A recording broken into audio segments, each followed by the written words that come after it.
Okay అండి. దేవునామని మహిమ కలుగును గాక. ప్రభువైన యేసుక్రీస్తు నామములో అందరికీ శుభాభివందనములు.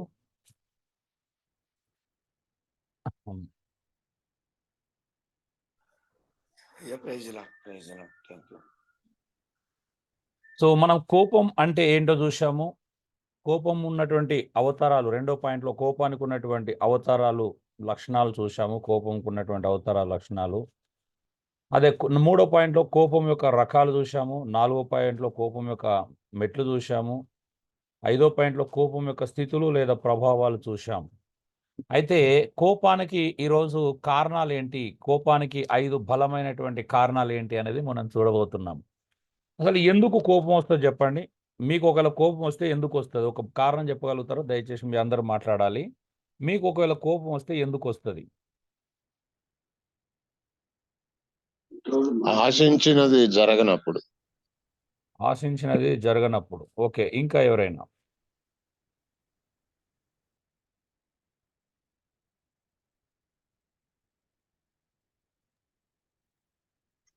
అన్యాయం అనిపించినప్పుడు, అన్యాయం అనిపించినప్పుడు. అంతరంగానికి గాయం కలిగినప్పుడు, ఓకే. ఏదన్నా చెప్పినప్పుడు విననప్పుడు అన్న. చెప్పినప్పుడు వినకపోతే. ఓకే.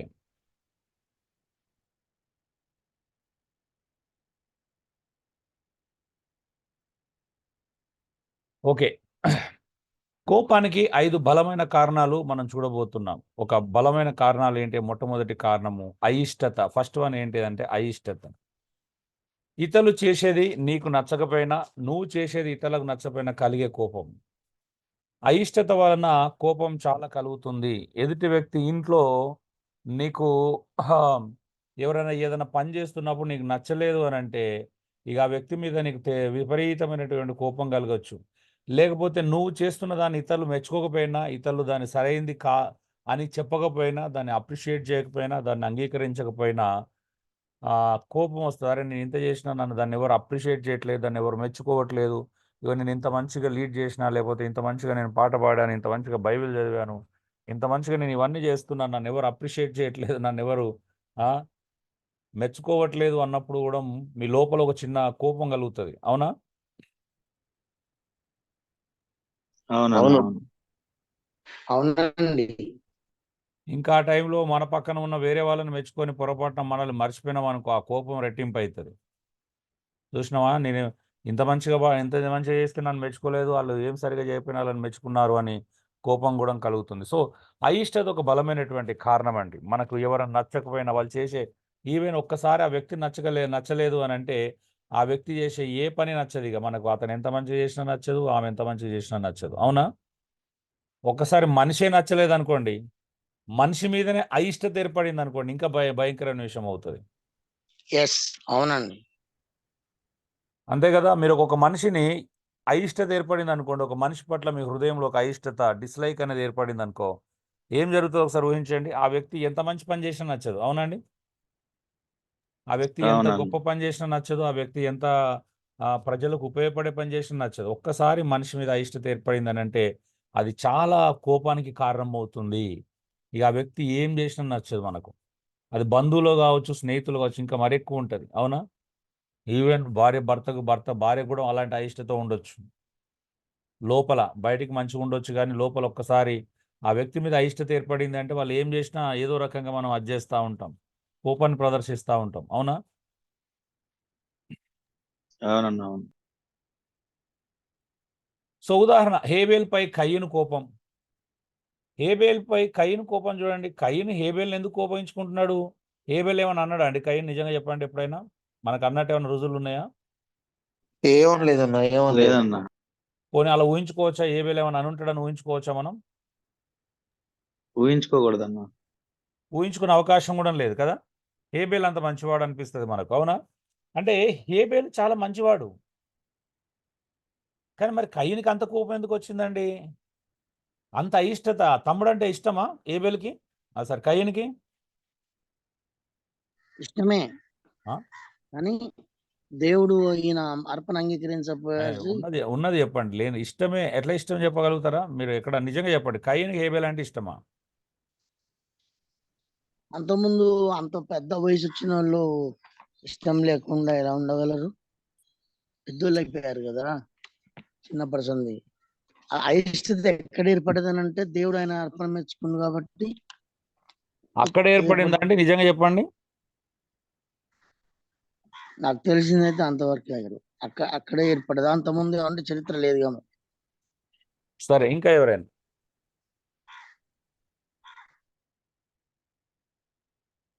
అంటే తన అర్పణ తృణీకరించబడి తన తమ్ముడి అర్పణ అంగీకరించబడినందుకు తనలో ద్వేషం, కోపం పెంచుకోవడం ద్వారా అప్పుడు అయిష్టత గాని, కోపం గాని, ద్వేషం గాని పెరిగింది అనుకుంటున్నాను. ఓకే.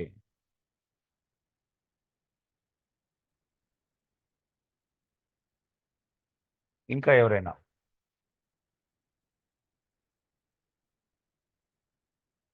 ఇష్టం ప్రేమ ఉంటే చంపలేడు కదన్నా. మ్మ్. ఓకే, ఇంకా ఎవరైనా?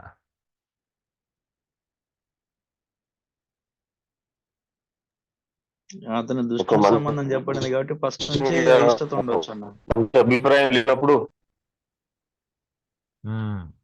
అదే మనం సిచ్యువేషన్ కేవలం బలి దగ్గర మాత్రమే చూస్తున్నాం, కానీ అంతకుముందు కూడా అతని లోపల ఎంతో కొంత అయిష్టత ఉండి ఉంటది అనేది, అంటే మూలం ఉంటుంది. మూలం లేకుండా డైరెక్ట్ అంత అది ఉండదు కదా, ఉంటది అనుకోవచ్చా? అవునయ్య, అవును.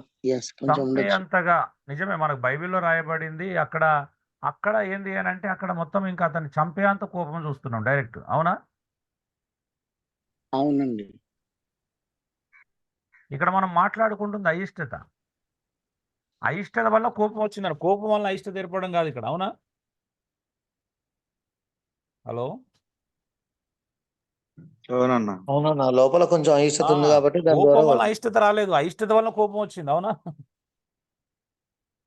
సో ఇక్కడ మనం పాయింట్ అందుకే రూట్ కాజ్ చూస్తున్నాం. అయిష్టత అనేది ఇక్కడ ఎంతో కొంత ఉండి ఉంటుంది ముందు నుంచి లైట్గా. అంటే ఆ అన్నదమ్ముల మధ్యలో మంచి సఖ్యత ఉంది అనే సూచన మనకి ఎక్కడ కనిపించదు, వాస్తవం చెప్పాలి అని అంటే. మేబీ మాట్లాడుకొని ఉండొచ్చు, మనకు తెలియదు, మిగతా విషయాలు మనకు తెలియదు. బట్ ఎక్కడో ఒక్కడ మనసులో అయిష్టత అనేది, అంటే ఆ పర్టికులర్ టైం అంటే ముందు నుంచి ఏం జరిగిందో మనకు నిజంగానే తెలియదు. బట్ ఆ పర్టికులర్ టైం వచ్చినప్పుడు అతని కోపం పెరిగినట్టుగా చూస్తున్నాం. అతని కోపము అతన్ని చంపే అంతగా ప్లాన్ చేసుకున్నట్టుగా చూస్తున్నాం, అవునండి? అవునన్నా, అంత కోపం ఫస్ట్ నుంచే ఉండి ఉంటది. అది కొంచెం కొద్ది గొప్ప. సో అదే అంటున్నా, అంటే రీజన్ అంటే మన రూట్ కాజ్ కాబట్టి. సో అకారణమైనటువంటి కోపమే ఇది. ఒక రకంగా చెప్పాలంటే హేబేలుపై కయనుకున్నటువంటి కోపము ఒక బలమైనటువంటి లీగల్గా లేకపోతే నైతిక కారణంతో కూడింది కాదు, అవునండి? అవునన్నా, అవును. సో ఎందుకు కోపం? అయిష్టత ఉంటే ఎంత ప్రమాదం ఆలోచించండి. అయిష్టత ఉంటే సరే, ఇప్పుడు మనం చంపకపోవచ్చు, కానీ చంపినంత పని చేస్తామండి. అయిష్టత ఎంత డేంజర్ అంటే, మనం ఒక వ్యక్తిని చంపకపోవచ్చు, కయ్యను హేబేలుని చంపినట్టు చంపకపోవచ్చు, మీ సొంత అన్నదమ్ముల మీద మీరు అట్లా అంత చంపుకోకపోవచ్చు. ఒక్కసారి మాట్లాడడం మానేస్తే కూడా చంపినట్టే కదండి. ఒక్కసారి ఆలోచించండి, ఏమంటారు? అవునండి, అవునండి. మాట్లాడడం మానేశారు, కొంత లోపల ద్వేషం పెంచుకున్నారు.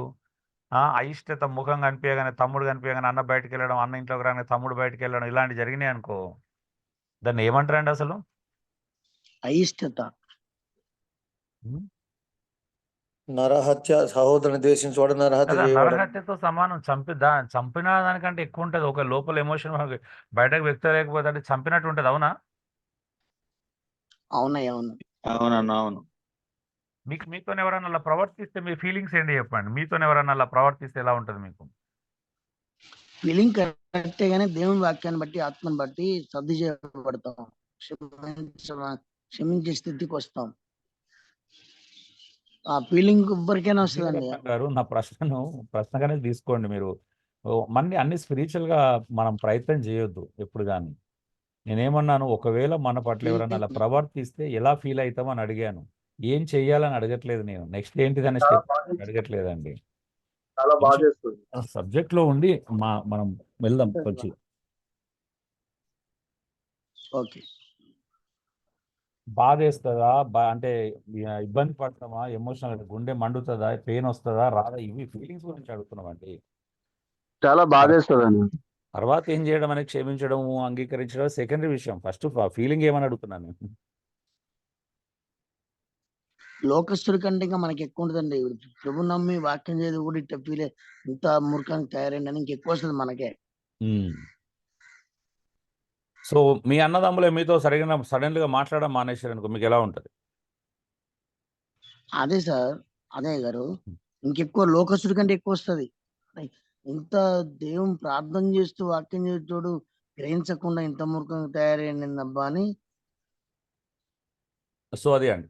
సో కోపానికి ఇంకెక్కువ 5 వస్తుంది. బలమైనటువంటి కారణాలలో అయిష్టత అనేది చాలా ప్రధాన పాత్ర పోషిస్తుంది. కొంతమందికి ఎందుకు అయిష్టత ఏర్పడుతుందో కూడా తెలియదు కదా. లోపల ఏదో పెట్టేసుకుంటారు సడన్గా. అవునండి? మీరు బంధువులు చూడండి, కుటుంబ సభ్యులు చూడండి, రిలేషన్షిప్‌లో సడన్‌గా ఏదో చిన్న అయిష్టత ఏర్పడింది అని అంటే ఇంకా వాళ్ళు ఎందుకు అలా ఉంటారో కూడా తెలియదు. హ్మ్. కొందరైతే అప్పుడే మంచిగా మాట్లాడతారు, అప్పుడే మాట్లాడడం మానేస్తారు. అదేమో మూడుకు సంబంధించింది. ఇక్కడేమో అయిష్టత గురించి మనం చూస్తా ఉన్నాం. హ్మ్.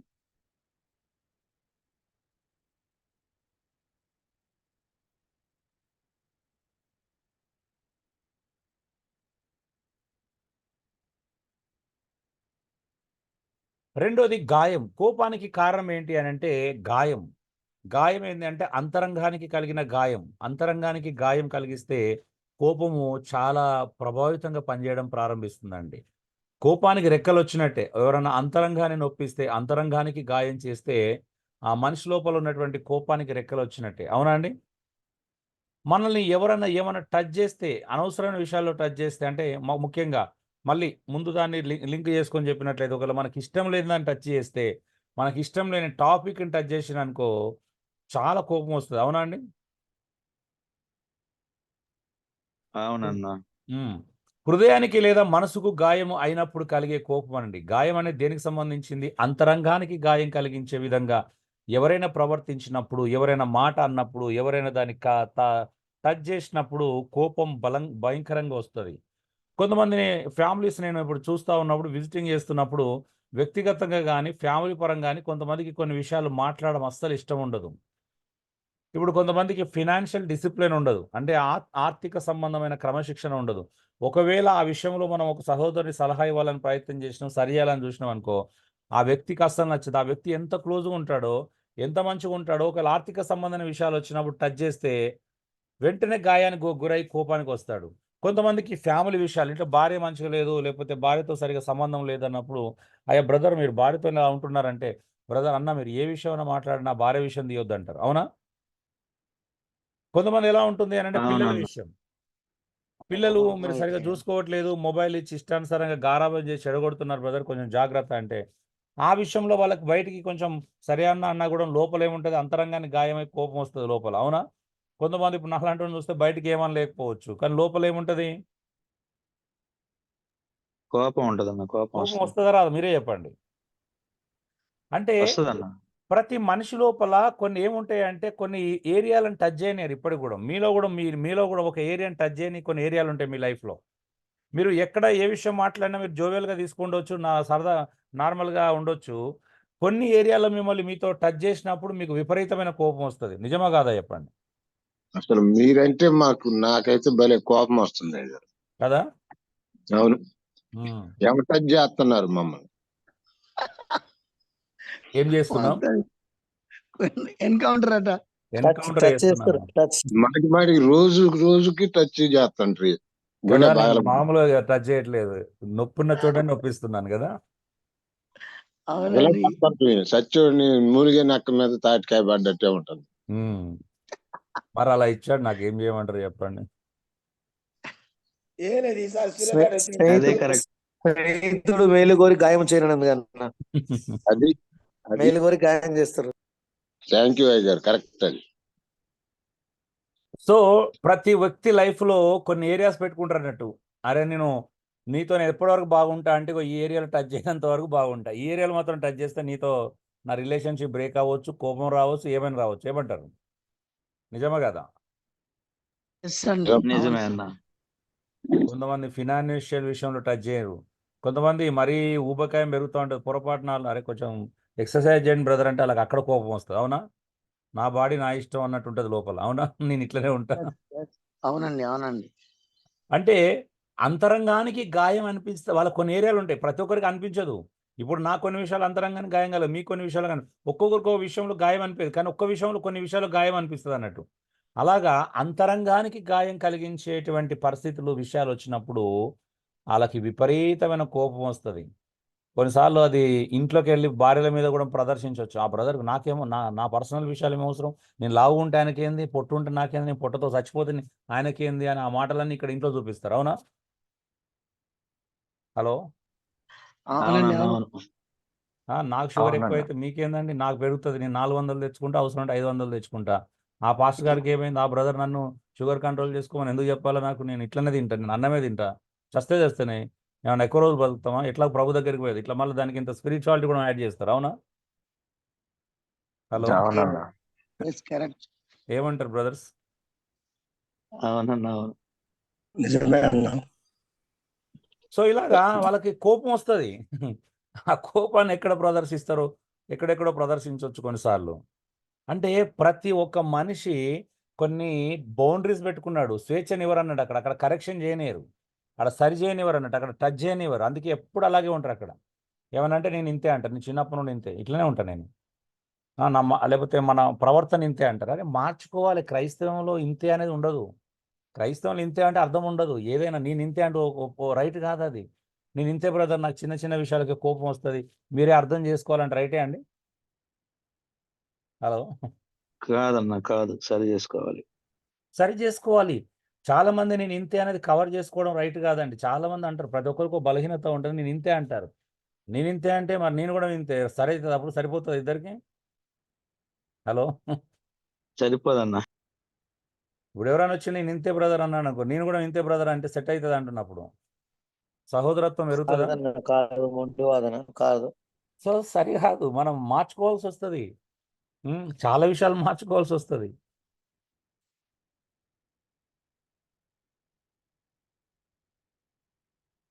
అంటే కొన్ని ఇంపార్టెంట్ విషయాలు ఉంటాయి, కొన్ని ఇంపార్టెంట్ కాని విషయాలు ఉంటాయి. ఇక ఇంపార్టెంట్ విషయాలు కానీ మార్చుకోవాల్సిన అవసరం లేకపోవచ్చు, కానీ అది నిజంగా ఎదుటి వ్యక్తికి గాయం కలుగుతుంది, ఎదుటి వ్యక్తికి ఇబ్బంది కలుగుతుంది అన్నప్పుడు ఖచ్చితంగా మార్చుకోవాలి. అవునా? అందుకే హృదయానికి లేదా మనసుకు గాయం కలిగినప్పుడు కలిగే కోపం. చూడండి, యోసేపుపై తన అన్నల కోపం. యోసేపుపై అన్నల కోపం ఎందుకు వచ్చింది చెప్పండి? వాళ్ళ హృదయానికి గాయమైందన్న. హృదయానికి గాయమైంది కదా. ఎలాంటి గాయమైంది ఒకసారి చూడొచ్చు మీరు. నిజంగానే గాయమైంది, వాళ్ళకి నొచ్చుకున్నారు. అవునా? అవునన్నా. తన తండ్రి యోసేపుకు ఒక మంచి నిలువుటంగి చేశాడు, ప్రత్యేకంగా చూశాడు. అవునా? అవును అవునన్నా. మిగతా అన్నదమ్ములకు సంతోషించారు, అబ్బా మా తమ్ముడే కదని హ్యాపీగా ఫీల్ అయ్యారా? లోపల కొంచెం చేంజ్ వచ్చిందంటారా? అంతరంగానికి గాయం కలిగించుకున్నారంటారా? గాయంతో ద్వేషం పెంచుకున్నారన్న. కదా. అవును. చూడండి, మన ఇళ్ళలో కూడా ఇలా ఉంటుంది. ఒకవేళ తమ్మునికి అన్నకు భోజనం దగ్గర అమ్మ కొంచెం 2 ముక్కలు ఎక్కువ వేసినా కూడా లోపల అబ్బా ఏంది మా అమ్మ మా తమ్మునే ప్రేమిస్తుంది, నాకంటే 2 ముక్కలు వేసింది, లేకపోతే మా అన్ననే ప్రేమిస్తుంది, చికెన్ మటన్ చేసినప్పుడు ఒక ముక్క ఎక్కువ వేసింది ఉంటుందా? గాయం అవుతుంది అప్పుడు అంతరంగానికి. హలో. నిజమైన తెలియకుండానే పెరుగుతుంది అది, మనకి బయటపడకుండానే పెంచుకుంటారు అది. భోజనం దగ్గర చాలా మంది గాయపడతారని నాకు తెలుసు. మీరు ఈవెన్ పాస్టర్లు ఎక్కడైనా మీటింగ్కి వెళ్ళి పాస్టర్లు కొంచెం ఒక పక్క పాస్టర్కి ఒక ముక్క ఎక్కువ పడి పాస్టర్కి పడలేదనుకో, అది మటన్ అయ్యి ఒకవేళ ఏమంటారు బోన్ మ్యారో అది ఎవరికన్నా ఏమాత్రం అన్యాయం.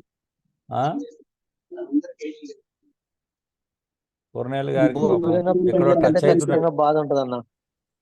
కొర్నేల్ గారికి ఎక్కడో టచ్ అవుతున్నట్టుంది. ఒక్కోసారి అన్యాయం జరుగుద్ది అన్న. అన్యాయం జరుగుతుంది, దాన్ని అన్యాయం అంటారా పాపం? మొక్కల కాడ ఆ? కొన్నేళ్ళు గారు ఉన్నది చెప్తానండి. అవునవును.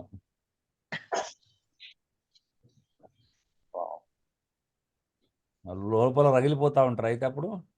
అబ్బో మామూలుగా ఉండదు. మేము అమలాపురం వెళ్ళామండి, మంచి ఫిష్ కర్రీ చేశారు. అక్కడ ఉన్న వాళ్ళకి హెడ్స్ తినడం చాలా ఇష్టం అంట. ఫిష్ హెడ్ తినడం చాలా ఇష్టంగా తింటారంట.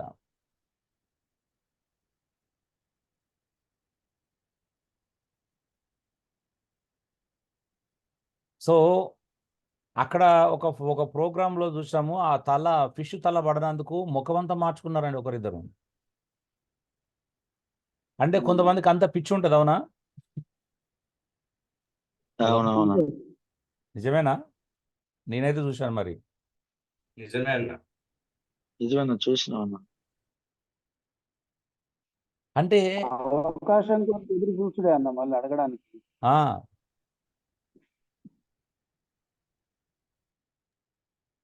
కొంతమంది అడిగి మరి భోజనాలు వడ్డించే దగ్గర బ్రదర్ అది వేయండి బ్రదర్, ఆ బోన్ వేయన్నా కానీ మరీ అడిగి మరీ ఎంచుకునే వాళ్ళు కూడా ఉంటారు కదా.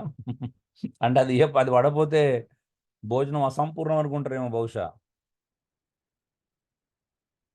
సో అట్లా అంటే ఓన్లీ భోజనం దగ్గర అని కాదు, ఇక్కడ ఒక ఎగ్జామ్ చాలా విషయాలు. ఇప్పుడు యోసేపు నిజంగానే తండ్రి ప్రత్యేకంగా చూశాడు, అది తప్పు కాదు. బట్ అన్నదమ్ములు కూడా దాన్ని తప్పుగా అర్థం చేసుకున్నారు. రెండు జరిగినాయి కిరణ్, ఒకటే జరగలే, రెండు జరిగినాయి. మీరు క్లియర్గా చూస్తే యోసేపు నిజంగానే తండ్రి ప్రత్యేకంగా చూశాడు, అందులో డౌటే లేదు. నిజమా కాదండి? నిజమే అన్న, నిజమే. అదే చిన్న కొడుకు చిన్నవాళ్ళు కొంతమంది మీద ఉంటుంది, ఆ ప్రేమ ఉంటుంది, అది చూపించడం తప్పు కాదు. అయితే అన్నదమ్ములు దాన్ని తప్పుగా తీసుకోవడం తప్పే. తప్పుగా తీసుకోవడం వేరు, దానికి తగినట్టుగా అంటే దాన్ని మనసులో పెట్టుకొని ప్రవర్తించే తీరు.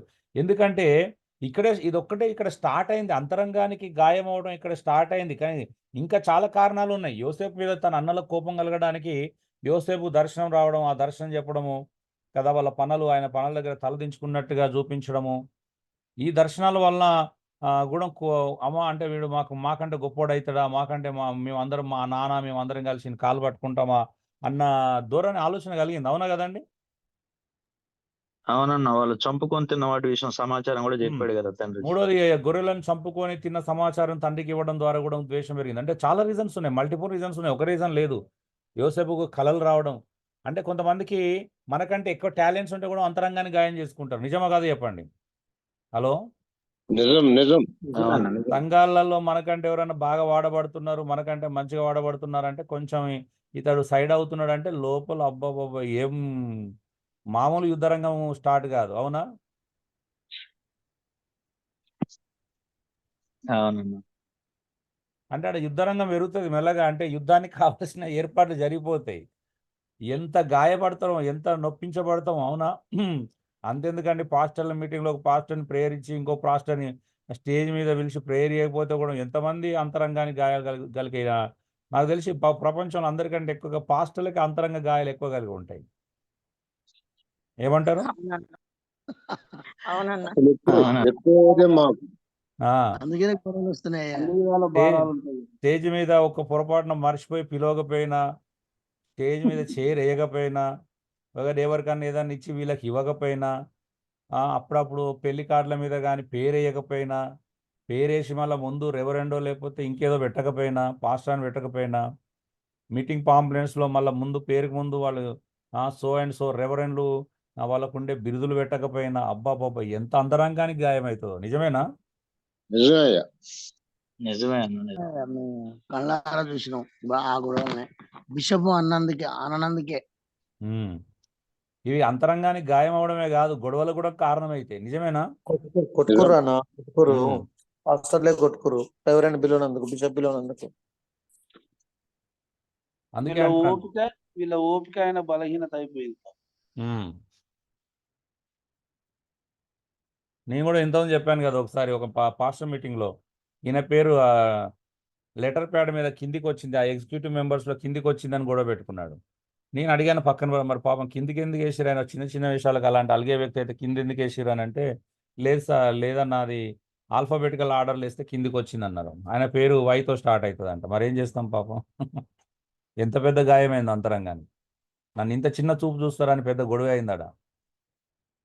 అంటే మనము అలాగే ఒక వ్యక్తిని ప్రత్యేకంగా చూసినప్పుడు కావచ్చు, ప్రత్యేకంగా అభిమానించినప్పుడు, ప్రత్యేకంగా గౌరవించినప్పుడు, ప్రత్యేకంగా ప్రేమించినప్పుడు, ప్రత్యేకంగా పలకరించినప్పుడు, కొంతమంది అంటే ఇంటెన్షన్లా జరగకపోయినా, ఉద్దేశపూర్వకంగా జరగకపోయినా అలాంటి సందర్భాలు కొన్ని అట్లా వీళ్ళు అనుకుంటారు, అలాగ మమ్మల్ని కావాలని నిర్లక్ష్యం చేసిరన్న ఫుడ్ దగ్గర ఇట్లాగా మేము అన్యాయం చేయబడ్డాం అన్నట్టు, కొర్నేల్ గారు అన్నట్టు మేము అన్యాయం చేయబడ్డాం అంటే వాళ్ళు అంటే మేబీ కొంతమంది పెట్టే వాళ్ళు అలా ఉంటారు, కొంతమంది అలా లేని వాళ్ళ దగ్గర కూడా మిస్టేకులు జరుగుతాయి. నిజమా కాదండి? నిజం. అవునన్నా. సో ఎనీహో అంటే కోపం ఎందుకు వస్తుంది అంటే నీకు అంతరంగానికి గాయం కలిగినప్పుడు కోపం వస్తుంది అనేది వాస్తవం, అవునా? ఎస్. అందుకే అంతరంగా నొప్పించుకునే అంత సున్నితంగా ఉండకూడదు మనది. ఏమంటారు? అవునన్నా. అవునన్నా, ఆ, సహించాలి, ఓపిక సహించాలి. పట్టుకోవాలి. పాస్టర్లు ఎక్కువ అంతరంగాలు గాయం అవుతాయని నాకు తెలుసు. అంటే ఒకవేళ విజిటింగ్కి వెళ్ళినప్పుడు పాస్టర్లు ఎక్స్పెక్ట్ చేసి వెళ్ళిరనుకో, ఇప్పుడు వాళ్ళు మనకు మంచిగా చికెన్ పెట్టాలి, మటన్ పెట్టాలి, బిర్యానీ పెట్టాలి అని ఎక్స్పెక్ట్ చేస్తే తీరాడికి వెళ్ళిన తర్వాత ఏం లేదనుకో, అంతరంగానికి గాయం అవుతుందా కాదా? హలో, అవునన్నా, అవును.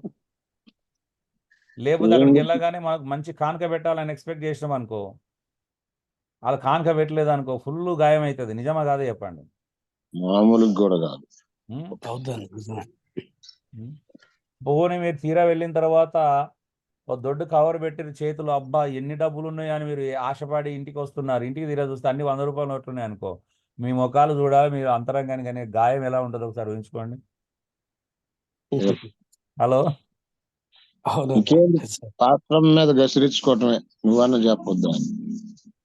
ఉం? అన్న 100 సంతోషమే కానీ ఇంకా 10 ఉంటే ఘోరం. ప్రెసెంట్ గా వచ్చేటి 10, 20లే, 50 రూపాయలు దాటలే ఇంకా పల్లెటూర్లలో. అవును, 100 రావన్నా, ఇది చూడడం కష్టం. అవునా? 100 అయితే మాకు సంతోషం అన్న, ఇంకా చాలా. అవునయ్య, అవును. 100 పల్లెటూళ్ళలో రూపాయలు, 200 రూపాయలు అంటే ఇక అదొక పట్టణమై ఉండాలి, ఏదంటే జిల్లా అయి ఉండాలి, పరిచర్య. ఇప్పుడు ఈ క్లాసులు అన్న కాడ నుంచి అన్నా కొద్ది కానుక తీసుకోవాలన్నా సిగ్గు అవుతుంది. ఉం. తీసుకో. సో ఇలాగా ఎన్ని విషయాలు మన అంతరంగానికి గాయాలైతే చెప్పండి, అవునా? అవునన్నా. అవునన్నా. కొంతమంది అక్కడికి వెళ్ళగానే నాన్ వెజ్ లేదు అనగానే ఎంత డిసప్పాయింట్ అయిపోతారండి. నేను నిరుత్సాహపడడం చూసిన, అన్నా నాన్ వెజ్ లేదంటే అన్నాను కానీ ఎంత నిరుత్సాహపడతారు, అవునా? నిజమేనా? వాళ్ళకి ఎంత ఉండి ఎంత సింపుల్ గా చేశారు ఏందంటారు అన్న భోజనం. అనడం పక్కన పెట్టు, లోపల కొంతమంది ఫీలింగ్ చెప్తున్నా నేను. కొంతమంది ఆ, చికెన్ అంటే చాలా ఇష్టం ఉంటుంది, అక్కడ పోయి చికెన్ లేదు అంటే ఇంకా ముఖం మార్చుకొని ఎంత ఫీల్ అయిపోతారో, నిరుత్సాహం చెందిపోతారు, బలహీన పడిపోతారు వెంటనే. విశ్వాసులకు కూడా అర్థమైంది అన్న, పాస్టర్ కూరగాయలు భోజనం చేయరని. ఉమ్.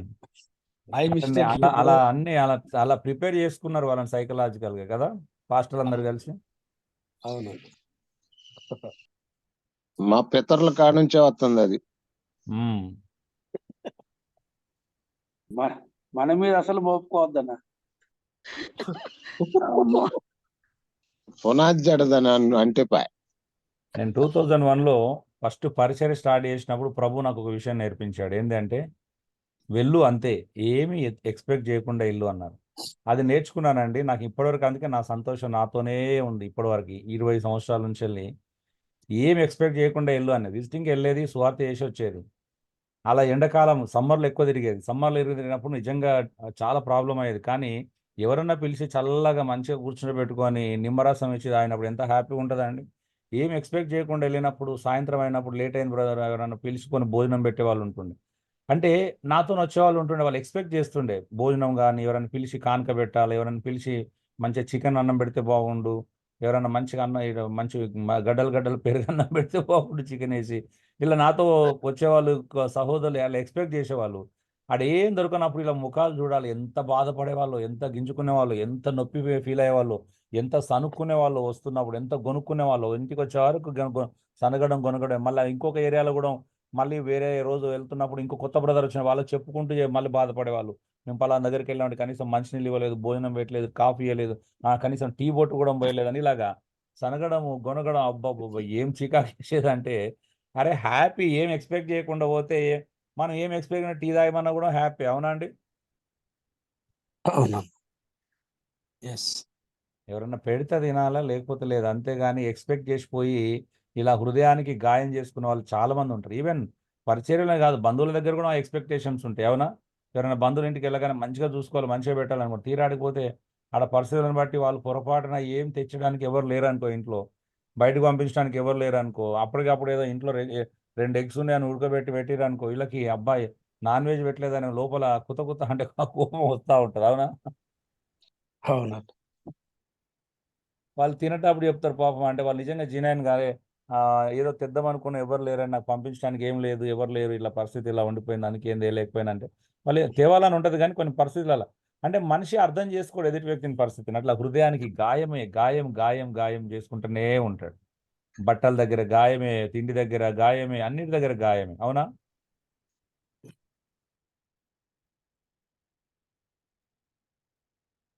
పెళ్ళిళ్ళలో ఈ గాయాలు ఎక్కువ ఉంటాయి బట్టలు పెట్టుకునే దగ్గర. అవునా? మిగతా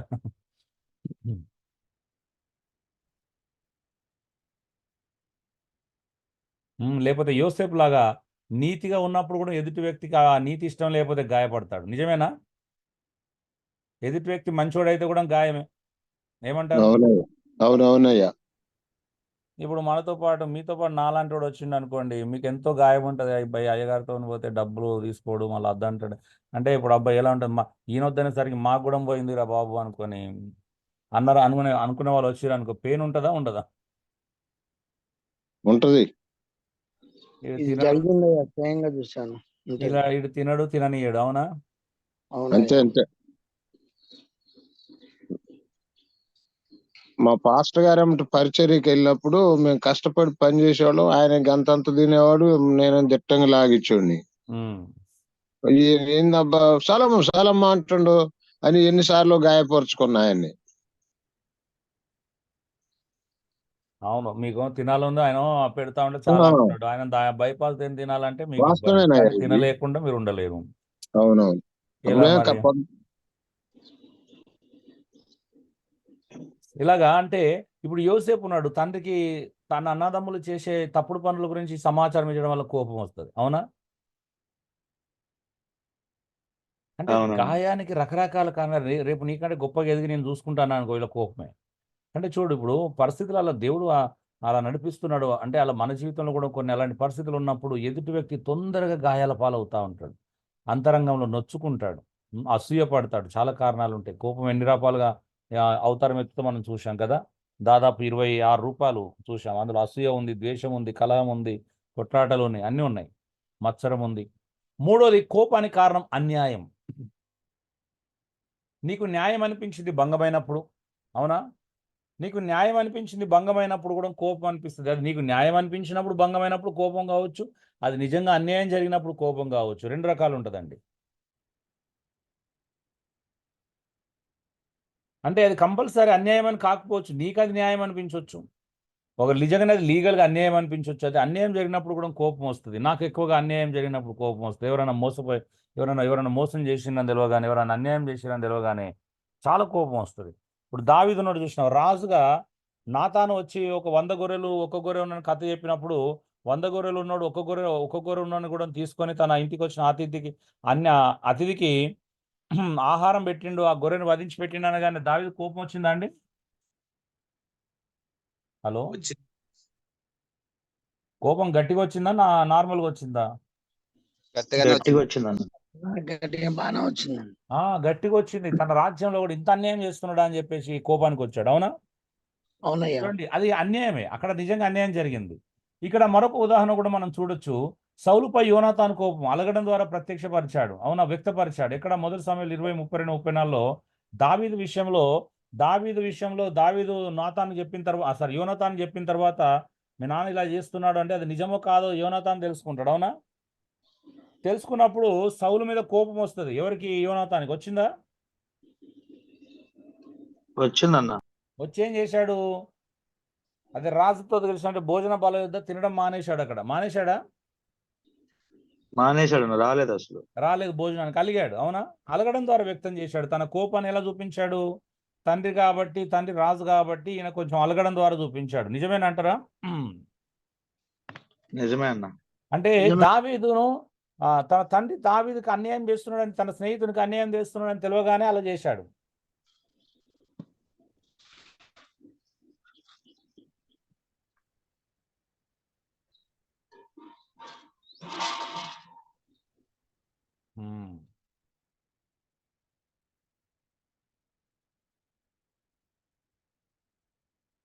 సో ఇలాగా మీరు చాలా విషయాలు చూడొచ్చు. అన్యాయం అనిపించినప్పుడు కదా. పేపర్లో చూస్తాం ఒక అమ్మాయిని ఒకటి రేప్ చేసినాను కానీ కొంత అది అన్యాయం అనిపించినప్పుడు మనకు కోపం వస్తుంది. అరే అలాంటి వాడిని ఉరి తీయాలా, చంపేయాలన్నంత కోపం వస్తుంది. మనకు సమాజంలో అన్యాయం జరిగినప్పుడు కొంతమందికి ఎక్కువ కోపానికి గురవుతూ ఉంటారు. లేకపోతే వాళ్ళకి అన్యాయం అనిపించినప్పుడు కోపానికి గురవుతూ ఉంటారు. ఎవరన్నా రోడ్డు మీద వెళ్తున్నాడు సిగ్నల్ జంప్ చేస్తే లారీలు అంటే మన కార్లో ఉండే బైక్ మీద అరుస్తూ ఉంటారు. అంటే కోపం వస్తుంది అక్కడ.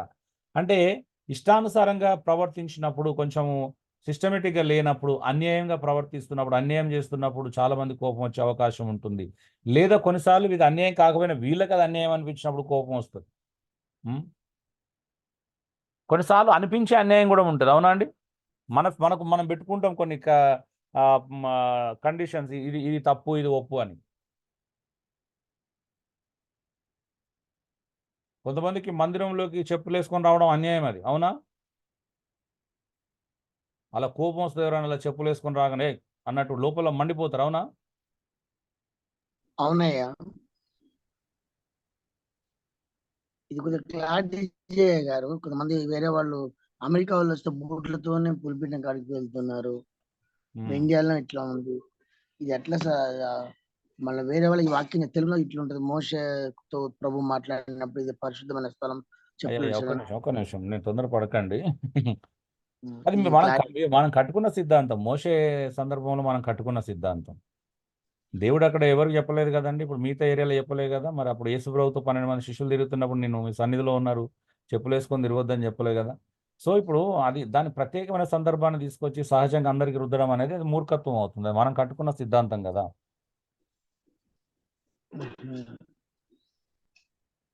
అలా ప్రత్యేకించి దేవుడు ఆజ్ఞాపించాడు. మిగతా ఏరియాలో ఆజ్ఞాపించలేదు కదండి, అందరికి ఆజ్ఞాపించలేదు కదా, మిగతా సందర్భాల్లో ఆజ్ఞాపించలేదు కదా. అవునయ్యా,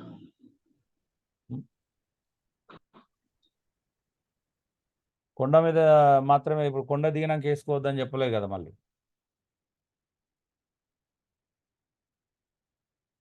అది ప్రత్యేకమైన సందర్భం, అది ప్రత్యేకమైన స్థలము, అది ప్రత్యేకమైనటువంటి పరిస్థితి. 3 వేరు. మనం దాన్ని సహజంగా అంటే ఉంటారు వాళ్ళు, అంతే. తప్పేం కాదు వాళ్ళ దృష్టిలో, అది మన దృష్టిలో తప్పు. ఫారినర్స్ వచ్చినప్పుడు చెప్పులు వేసుకొని పులిపిటి దగ్గరికి వెళ్ళిరు అని అంటే వాళ్ళకి తప్పు కాదు. అదే అది మనం అనుకుంటున్నాం తప్పు అనేది మన దృష్టిలో తప్పు, వాళ్ళకైతే తప్పు కాదు. ఇట్స్ ఆల్ అబౌట్ మెచ్యూరిటీ అండి. అది మెచ్యూరిటీకి సంబంధించిన విషయం, అది పాపానికి సంబంధించిన విషయం కాదు. పోనీ మందిరం అంటే అక్కడ ఏమన్నా మనకు మందిరాలు ఉన్నాయా? మనమే మందిరం అట్లా అంటే మనం ఎవరు వేసుకోవద్దు పరిచయం అంటే దేవుడు మన లోపల నివసిస్తున్నాడు కదా, అసలు ఎవరు చెప్పులు వేసుకోవద్దు వాసన చెప్పాలంటే అలా ఆలోచిస్తాం. అవునా అండి? అవునయ్యా. ఇప్పుడు మరి నాలో పరిశుద్ధాత్మ దేవుడు ఉన్నాడు అని ఎప్పుడు ఏం చేయాలి? నేను ఇప్పుడు మందిరం చెప్పులు వేసుకోవడం మానేయాలి. అప్పుడు నాలోనే ఉన్నాడు కదా పరిశుద్ధాత్మ 24/7. ఇప్పుడు నేనే కదా మందిరం, అప్పుడు మనమే కదా మందిరం. అందుకనే స్వాములు వేసుకోరట్టుకుందయ్యా. మీరు భలే లింక్ చేసుకుంటారండి, మీ ఇష్టం, అలా చేసుకోండి. మాకు అలాంటి లింకులు రా. 4వది భయం. కోపానికి కారణం కూడా భయం అండి. భయం వల్ల కూడా కోపాన్ని ప్రదర్శిస్తూ ఉంటారు. కొంతమందికి భయం దేని గురించి? భవిష్యత్తును గురించిన భయం ఉంటుంది కొంతమందికి. భద్రత, సెక్యూరిటీని గురించిన భయం, విలువను గురించిన భయం, గౌరవం, మర్యాదల గురించిన భయం. కొంతమందికి ఇలా ఉంటే గౌరవించరేమో, మర్యాద ఇచ్చరేమో, భద్రత ఉండదేమో, భవిష్యత్తు ఉండదేమో అని ఇలా భవిష్యత్తును గురించి భయపడి కూడా కోపడుతూ ఉంటారు. భార్య కోపడుతుంది భర్త మీద, భవిష్యత్తును గురించిన భయం ఉంటుంది ఆమెకి. ఏంటిది? పిల్లలు పెరుగుతున్నారు, ఇంకా నువ్వు ఏం చేయలేదు, ఇంకా సంపాదించలేదు, కనీసం బ్యాంక్ బ్యాలెన్స్ పెట్టలేదు, పిల్లలకి ఏమైనా ఫిక్స్డ్ డిపాజిట్ చేయలేదు, కనీసం పోస్ట్ ఆఫీసులో డబ్బులు వేయడం కూడా స్టార్ట్ చేయలేదని ఆ భవిష్యత్తును గురించిన భయం చేత భార్య భర్త మీద కోపాన్ని ప్రదర్శిస్తుంది. అవునా? అత్తమామలు కూడా ప్రదర్శిస్తారు, తల్లిదండ్రులు కూడా కోపాన్ని, లేదా ఏం చేసినావురా అంటే ఆ భవిష్యత్తును గురించిన భయం వలన, లేదా భద్రతను గురించిన భయం వలన, విలువను గురించిన భయం వలన, అబ్బో ఇలా ఉంటే వీడు నన్ను విలువ వేయడమో గౌరవం వేయడని చెప్పేసి ఏం చేస్తారంటే వీడు కోపాన్ని అలాగే కంటిన్యూ చేస్తూ ఉంటారు. అవునా? నిజమే కదండి? అవునండి. కొంచెం కూల్గా మాట్లాడితే మళ్ళీ నాకు విలువ ఇవ్వడేమో, కొంచెం ప్రశాంతంగా మాట్లాడితే నాకు గౌరవం ఉండదేమో అని చెప్పేసి వీళ్ళు ఒక టైప్ ఆఫ్ వాయిస్ మెయింటైన్ చేస్తారు కొంతమంది దగ్గర. నిజమేనా? కొంతమంది దగ్గర గంభీరమైన వాయిస్ మెయింటైన్ చేస్తారు. ఎందుకంటే ఆ వాయిస్ కొంచెం అటు ఇటు అయితే వీడు నాకు గౌరవం ఇవ్వడని అనుకుంటారు. నిజమేనా? అవునయ్య, అవును. అట్లనే ప్రవర్తిస్తారు. అవును. అందరూ స్పందించండి. ఓన్లీ జీవరత్నం గారి గురించి చెప్పట్లేదు నేను క్లాస్. ఓకే ఓకే ఓకే అన్న.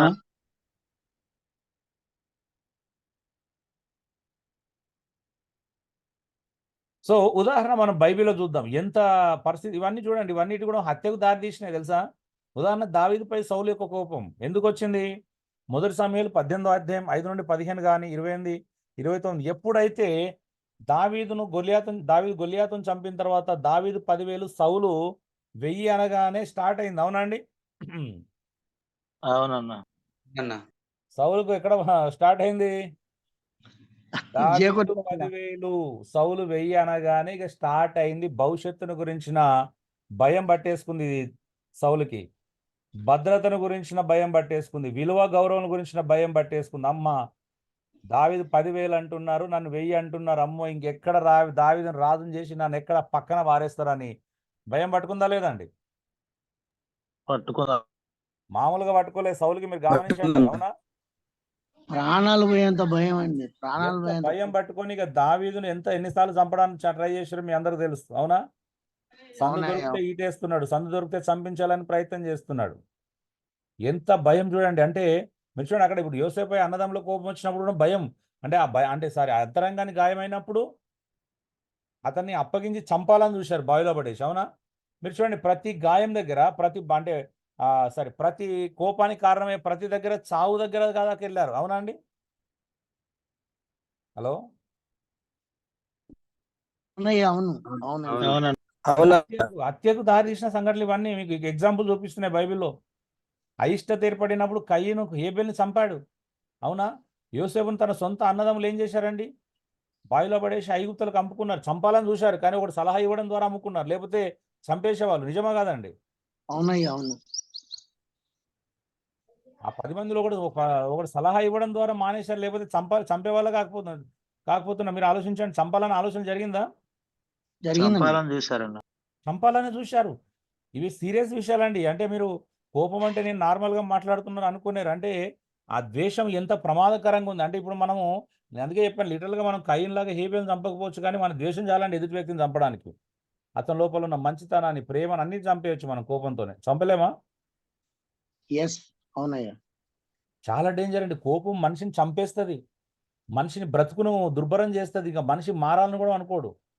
ఒక్కసారి అంటే కోపం ఎంత ప్రమాదకరమైనది ఆలోచించండి. అది నేను చెప్పాను, అందుకే నాకు చాలా ఉండేదని చెప్పాను.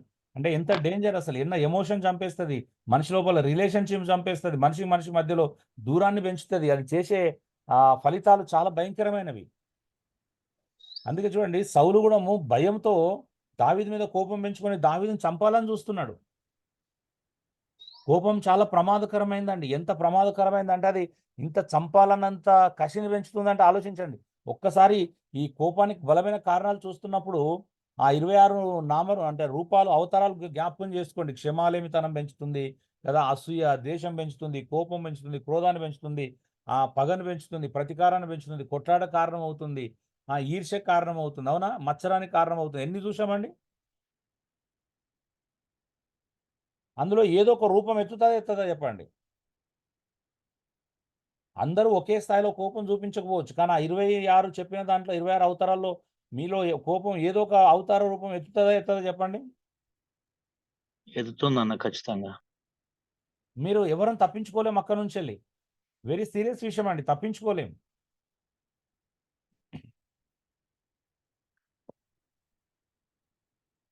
అందుకే కోపము క్రైస్తవానికి తగదండి. అంటే కోపము అందుకే చాలా ప్రమాదకరమైనదిగానే బైబిల్ చెప్తుంది. ఎన్ని విషయాలండి, ఎన్ని ఉదాహరణలు చూడండి ఇక్కడ. ఇప్పుడు నేను తీసుకున్న ఉదాహరణలు రైటేనా రాంగా? అంటే మ్యాచ్ అయ్యే ఉదాహరణలేనా అండి? పర్ఫెక్ట్. అన్ని కరెక్ట్ గానే మ్యాచ్ అవుతుంది. అన్ని కరెక్ట్ అన్న. ఉదాహరణలు. ఎస్. 5వది చివరిగా నిస్సహాయత అండి, చేతగానితనం. మనిషికి చేతగానితనం ఎక్కువైతే కూడా కోపానికి ఎక్కువ గురవుతాడు. నిజమా కాదు చెప్పండి?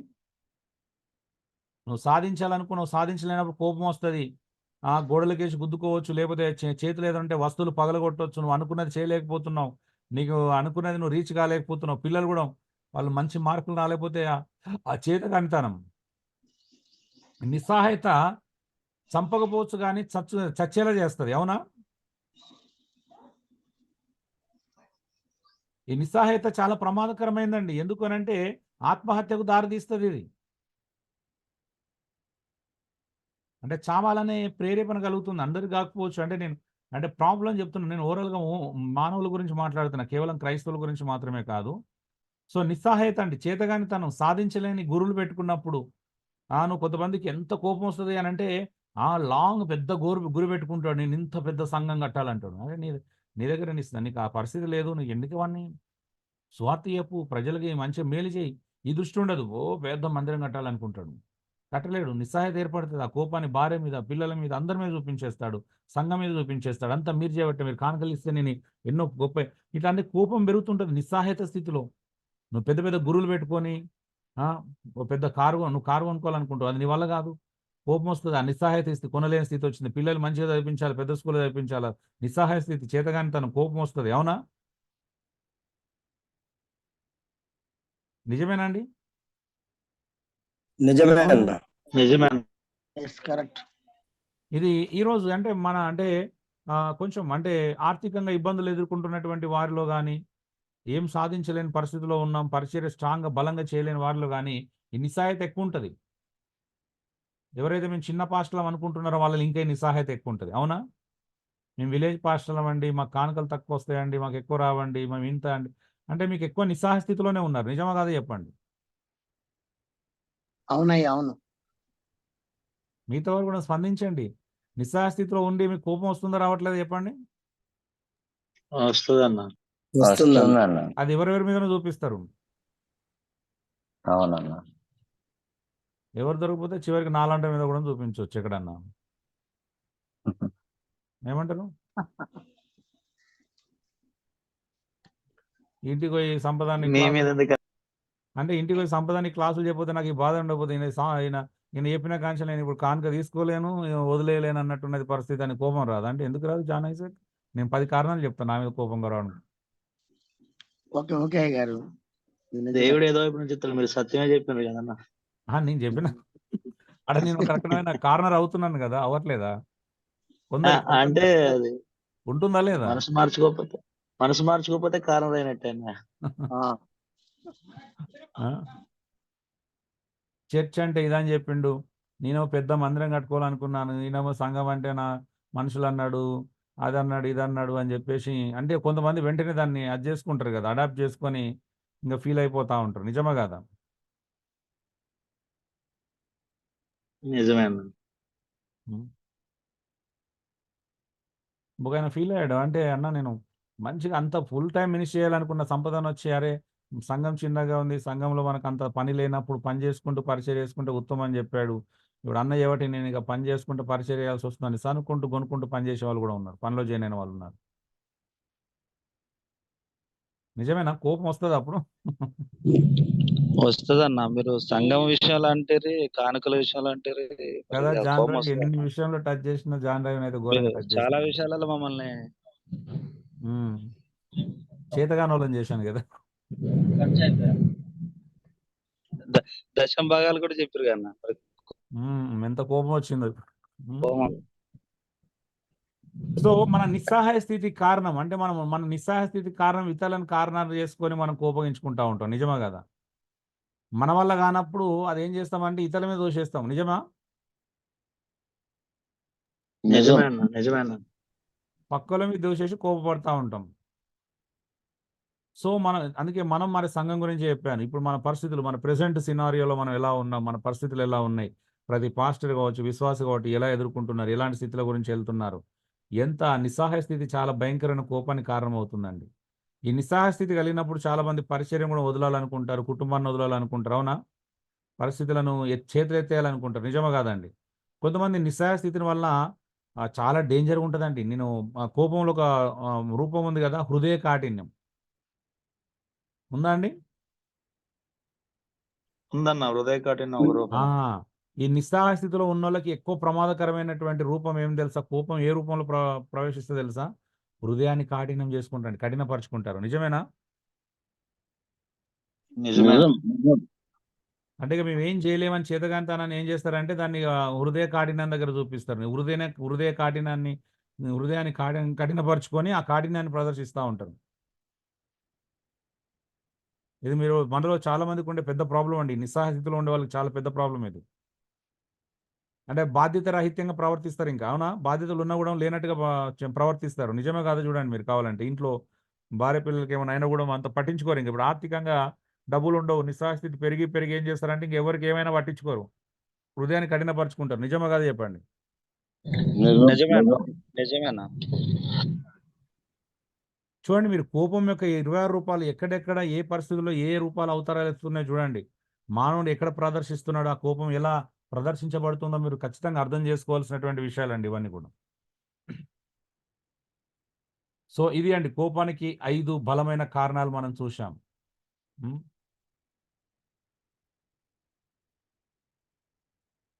సో కోపం వల్ల కలిగే 5 రకాల నష్టాలు. కోపం వల్ల కలిగే 5 రకాల నష్టాలండి. నెంబర్ 1 శారీరక నష్టాలు ఉంటాయి. అంటే కోపం ఎక్కువైతున్న కొద్దీ బీపీ పెరుగుతుంది, అధిక రక్తపోటు పెరగొచ్చు, గుండె జబ్బులు, గుండె సంబంధితమైన జబ్బులు వస్తాయి, కడుపు వ్యాధులు అండి. కోపం ఎక్కువ ఉన్న వాళ్ళు కూడా కడుపు వ్యాధులు ఉంటాయి, కడుపు ఉబ్బరాలు లేకపోతే కడుపు తిప్పడాలు, స్టమక్ ఏక్స్ కానీ ఇతర ప్రాబ్లమ్స్ కూడా ఉంటాయి. కోపం ఎక్కువ ఉన్న వాళ్ళకి తలనొప్పి ఎక్కువ ఉంటుంది, మైగ్రేన్, ఎస్పెషల్గా మైగ్రేన్ వస్తుందండి. కోపం ఎక్కువ ప్రదర్శించిన వాళ్ళకి మైగ్రేన్ ఉంటుంది. నిద్రలేమి, కోపం ఎక్కువ ఉంటే కూడా నిద్ర సరిగా పోలేరు. ఎక్కువ కోపం ఉన్న వాళ్ళు నిద్రపోలేరు. మీరు చూడండి ప్రశాంతమైన నిద్ర ఉండదు వాళ్ళకి. కోపం ఎక్కువ అవడం వల్ల శారీరకంగా విరేచనాలు కూడా పట్టుకుంటాయి. కోపం ఎక్కువ ఉన్న వాళ్ళు అతిగా తింటారండి. కోపం వలన ఇంకోటి సాధించలేక ఏంటంటే తిండికి అలవాటు పడిపోతారు కొంతమంది. నిజమేనా? నిజమే అన్న. కోపం ఎక్కువ వచ్చిన వాళ్ళు ఆ కిచెన్లకు దూరుతారు, అన్నం ఫుల్గా పెట్టుకొని తినేస్తారు కొంతమంది.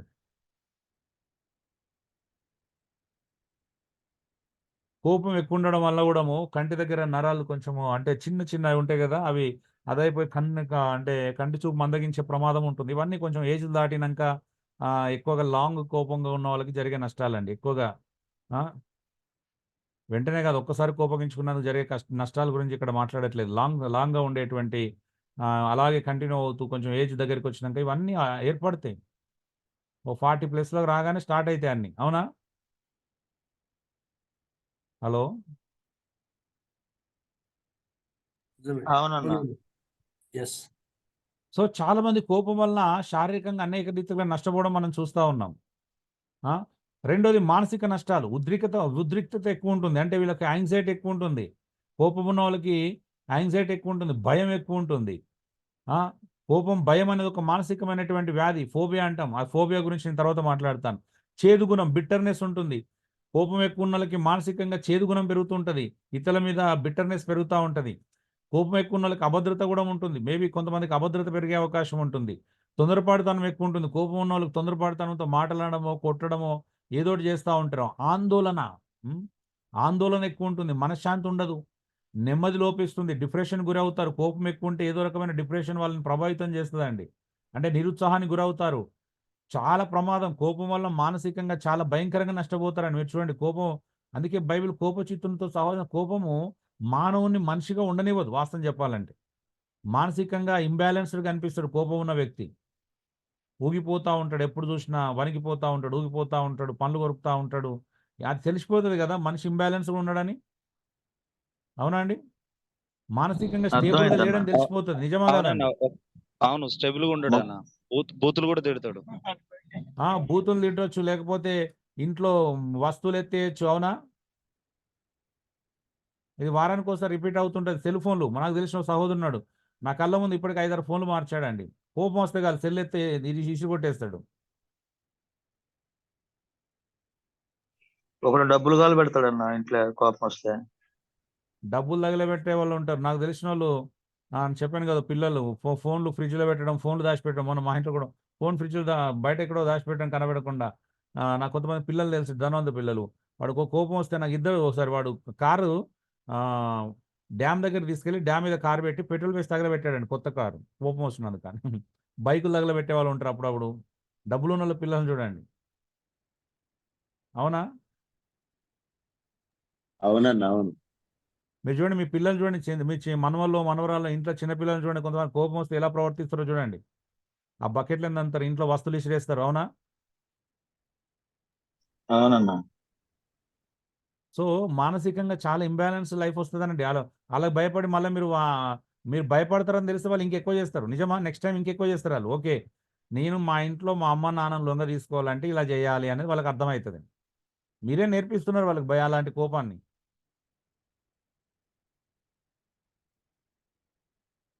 నిజమా కాదండి?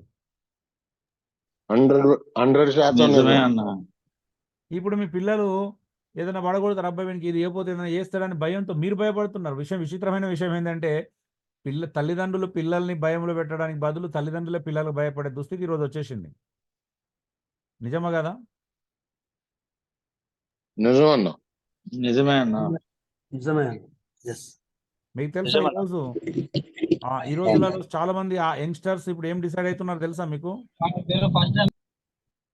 30% అమ్మాయిలు అబ్బాయిలు పెళ్లిళ్ళు చేసుకొని పిల్లలు కనొద్దని డిసైడ్ అవుతున్నారు తెలుసా? అంటే 30% ఆల్రెడీ ఆ నిర్ణయానికి వచ్చారు. మీకు తెలుసా ఆ విషయం? అబ్బో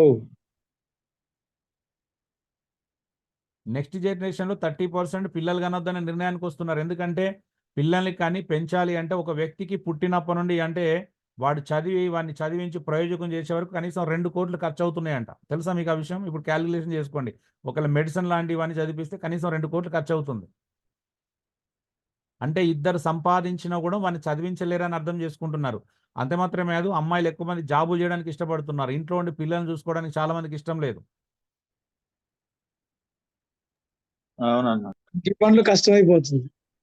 ఇంబ్యాలెన్స్ అవుతుంది. నేను ఇటు జాబ్ చేయాలి, మళ్ళీ వచ్చి నా పిల్లల్ని చూసుకోవాలని చెప్పేసి అట్లా కూడా చాలా మంది అమ్మాయిలు ఇష్టపడతలేరు. ఇప్పుడు 30% ఆ నిర్ణయానికి వచ్చారు. మీకు కూడా ఇంట్లో ఎదురు కావచ్చు, రేపు మీ పిల్లల దగ్గరనే ఎదురవుతుంది అది. పెళ్లి చేసుకుంటాం కానీ పిల్లలు కనవని పరిస్థితికి వస్తుంది. మీకు మనవరాలను ఎత్తుకోవాలి, మనవరాలు ఎత్తుకోవాలని ఆశలు కూడా ఉంటే మీరు నిరాశ గురవుతారు కొద్ది రోజులైతే. ఇంకేముంది, అంత అయిపోయింది. మీది అయిపోయింది, ఇక మిగతా వాళ్ళది లేదా? ఆల్రెడీ పిల్లలు ఇంకేమంటారు తెలుసా? ఏం స్టేట్మెంట్ ఒక బాబు ఒక పాప కాడికి ఆగిరని ఇప్పుడు. ఇంకేమంటారు తెలుసా? మనం మనుషులు ఏమన్నా డైనోసార్లమా అంతరించిపోవడానికి? మానవ జాతి చాలా పెద్దగా ఉంది కాబట్టి అప్పుడే అంతరించదు కాబట్టి పిల్లలు లేకపోవడం వల్ల వచ్చే సమస్య లేదనేటువంటి లాజికల్ థింకింగ్ కూడా చేస్తున్నారు ఇప్పుడు.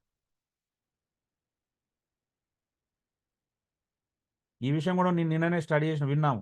చాలా ఆశ్చర్యం అనిపించింది. మనుషులు అలా అయిపోతున్నారండి. ఈరోజు తెలుసా, ఈరోజు పేరెంట్లకి పిల్లల్ని ఎలా పెంచాలో ఎవరికి తెలియదు ఈ కాలంలో. ధైర్యంగా ఎవరైనా చేతులు ఎత్తగలుగుతారా నాకు పిల్లలు పెంచడం తెలుసా అని? లేదనా? మాట్లాడండి బ్రదర్స్ అండ్ సిస్టర్స్. లేదు లేదు లేదు. చాలా విషయాల్లో ప్రాబ్లమ్స్ ఉన్నాయన్న పెంచే ఈ విషయం. విషయాలలో నేను చాలా భారం కలిగి ఉన్నాను. మీకు బిబ్లికల్ ఫ్యామిలీ, బిబ్లికల్ పేరెంటింగ్, ఇట్లా బిబ్లికల్ రిలేషన్షిప్ ఎన్నో సబ్జెక్ట్స్ బోధించాలని మేము చాలా ఆరాటపడుతున్నాను. మీట్లో పెట్టుకోండి, మిగతా వాళ్ళు ఎవరు మీట్లో పెట్టుకోనండి. ఎన్నిసార్లు చెప్పాలి? ఆలోచించండి బ్రదర్స్ అండ్ సిస్టర్. నాకు అసలు పెయిన్ వస్తుంటుంది కొన్నిసార్లు. అంటే ఇంత భయంకరంగా ఎలా ఉన్నారని పిల్లలు అసలు ఇష్టానుసారంగా వదిలేస్తున్నారు. మొబైల్స్కి వాటికి వీటికి అప్పగించేశారు ఆల్రెడీ. కళ్ళు వాడు 30 మనం 50+ అయినాక ముసలోళ్ళమైన వాడు 30+ అయ్యి మన జనరేషన్ 50+. ఇప్పుడు మా ఏజ్ గ్రూపులు అందరూ 50+లో 40 నుంచి మెల్లమెల్లగా తెల్లంటికలు స్టార్ట్ అవుతున్నాయి. కానీ నెక్స్ట్ జనరేషన్ ఎలా ఉంటుందో మీరు ఊహించలేరు. పెద్ద పెద్ద సోడా బుడ్డి కళ్ళద్దాలు వస్తాయి.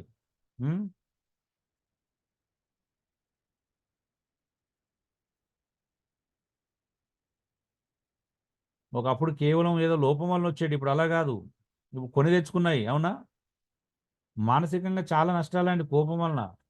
సరే, ఆధ్యాత్మిక నష్టాలు చాలు. మనిషి చిన్న కోపం వస్తే అలాంటి దేవుని దూరం అవుతాడు. అంటే ప్రార్థన చేయడుగా, బైబిల్ చదవడు, సంఘానికి రాడు. అవునా?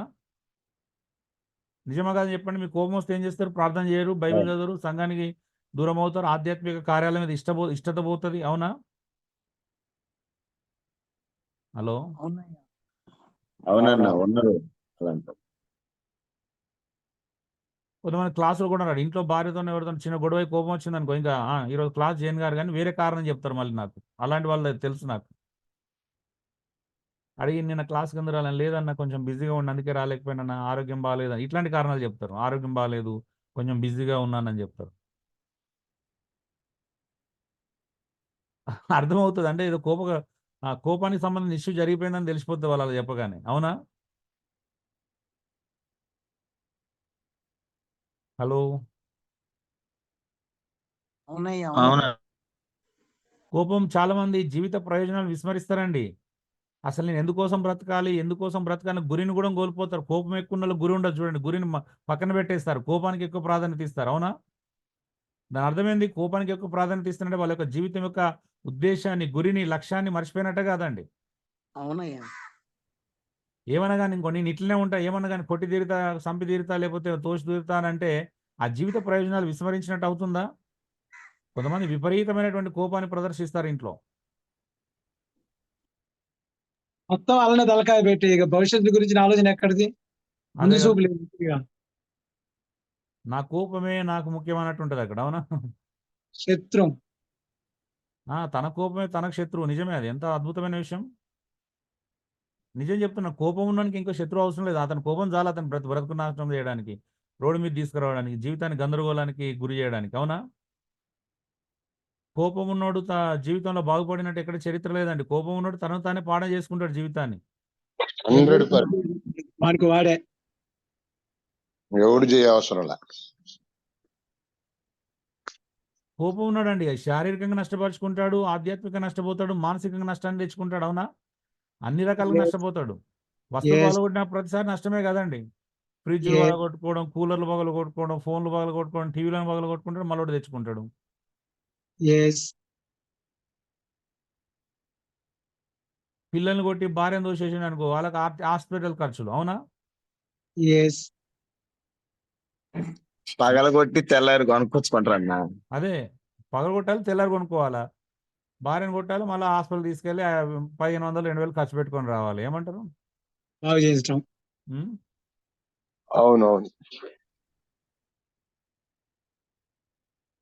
నాలుగోది భౌతికపర నష్టాలు. కోపం ఎక్కువ ఉన్న వాళ్ళంటే కొంతమంది ఇప్పుడు వీళ్ళు కోపగించుకున్నారు ఒక భార్య అలుగుతుంది.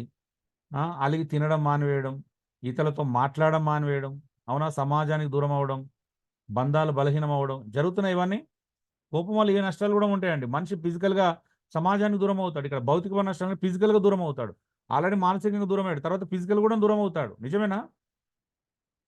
అవునన్న. నిజం, నిజం. అవునయ్యా. అవును.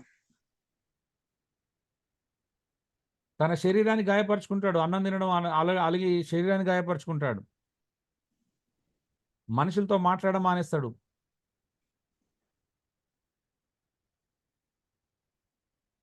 అందుకే కోపం ఎక్కువ ఉన్నోనికి స్నేహితులు తక్కువ ఉంటారు. బైబిలే చెప్తుంది స్నేహం చేయకూడదని. ఉండలేరు అతనితో, జర్నీ చేయలేరు. అవునా?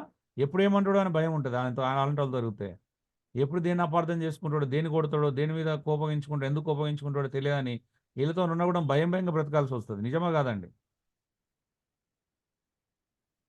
అవునయ్యా. అవును. నిజమే. నిజమేనా. కోపచిత్తులతో బ్రతకాలంటే అను భయమే. చెప్పండి. అనుమానించుకుంటది.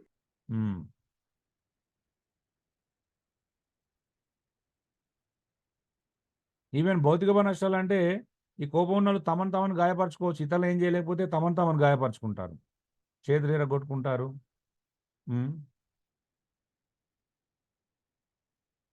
ఇక ఆటోమేటిక్గా ఇవన్నీ ఉన్నాయంటే ఆర్థికమైన నష్టాలు వస్తాయి. నీ కోపం నీపై కానీ ఇతరులపైన కానీ వస్తువాహనపై కానీ చూపినప్పుడు ఆర్థికంగా నష్టపోవాల్సి వస్తుంది 100%.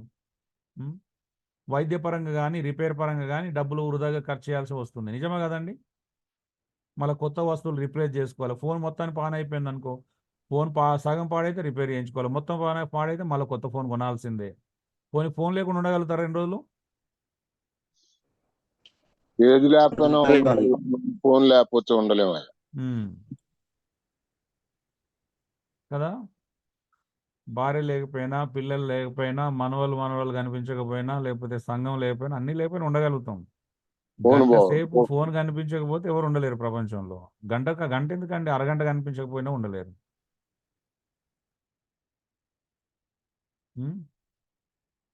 బైబిల్లో తప్పిపోయిన నాన్నని వెతికిన స్త్రీలాగా మొత్తం ఇక లైట్లను ఆన్ చేసి వెతకాల్సిందే. ఏమంటారు? అంతే.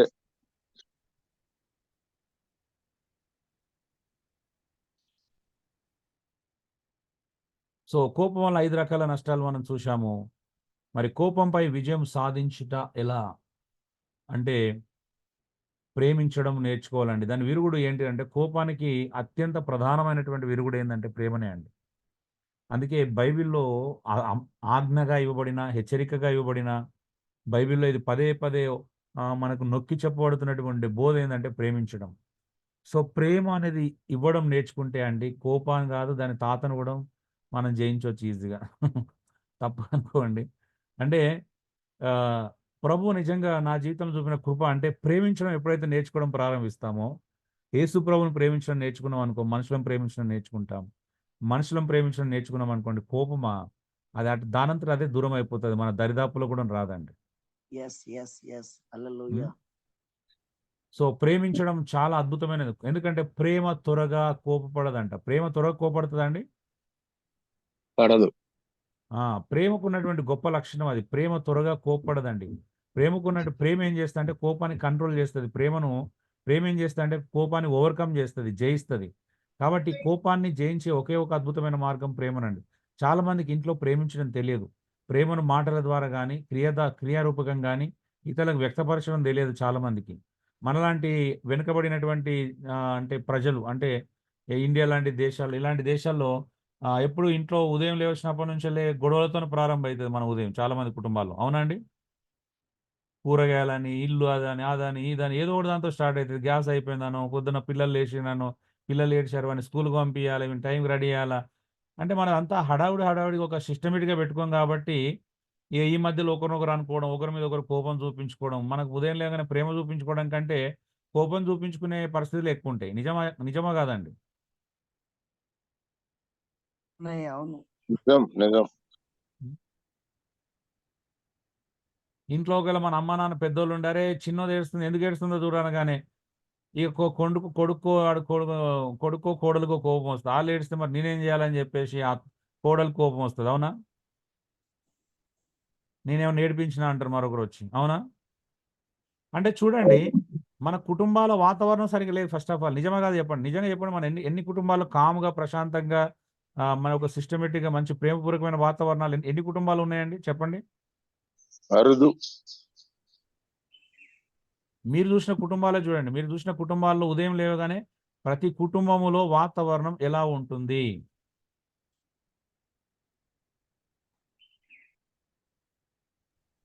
గందరగోళము, కోపాలు, చిరాకులుంటాయండి. లేవగానే ఎంతమంది ఉదయం లేవగానే ఒకరినొకరు నవ్వుతూ పలకరించుకుంటారు చెప్పండి? మంచిది, అట్లయితే మంచిదయ్యా. లేదు లేదు, చాలా కుటుంబాలకు అసలు కష్టపడుతుంది. మనకు ఉదయం లేవగానే నవ్వుతూ పలకరించుకోవడమే రాదు. అవునా? ఐదే లేదు, ఇదే లేదని మొదలు పెడతారన్న. ఆ! ఉదయం గానే గుడ్ మార్నింగ్, శుభోదయం అని ఇట్లా నవ్వుతూ పలకరించుకునే పరిస్థితులు ఉన్నాయండి మన ఇళ్లల్లో? హలో! లేదయ్యా, లేదు. అందరూ సైలెంట్ అయిపోయారేంటండి? అంటే నిజంగా మన కుటుంబ వాతావరణాన్ని మార్చుకోవాలండి. ప్రేమపూర్వకమైనటువంటి ప్రేమతో కూడినటువంటి వాతావరణాన్ని కుటుంబంలో క్రియేట్ చేసుకోవాలా. ఎప్పుడు హ్యాపీగా, జాయ్‌ఫుల్‌గా, సంతోషంగా ఉండేటువంటి వాతావరణాన్ని క్రియేట్ చేసుకోకపోతే, ఈ కోపము, చికాకుతోనే స్టార్ట్ అయితది మన ఉదయాలు. అవునా? ఆ పని చెప్పి, నీళ్ళు పట్టండి, కూరగాయలు తీసుకురా, ఒకళ్ళు అది చేయి, ఇది చేయి. ఫస్ట్ ఉదయం లేవగానే ఈ హడావుడే ఉంటది మనకు సందడి. నిజమా? నిజమే.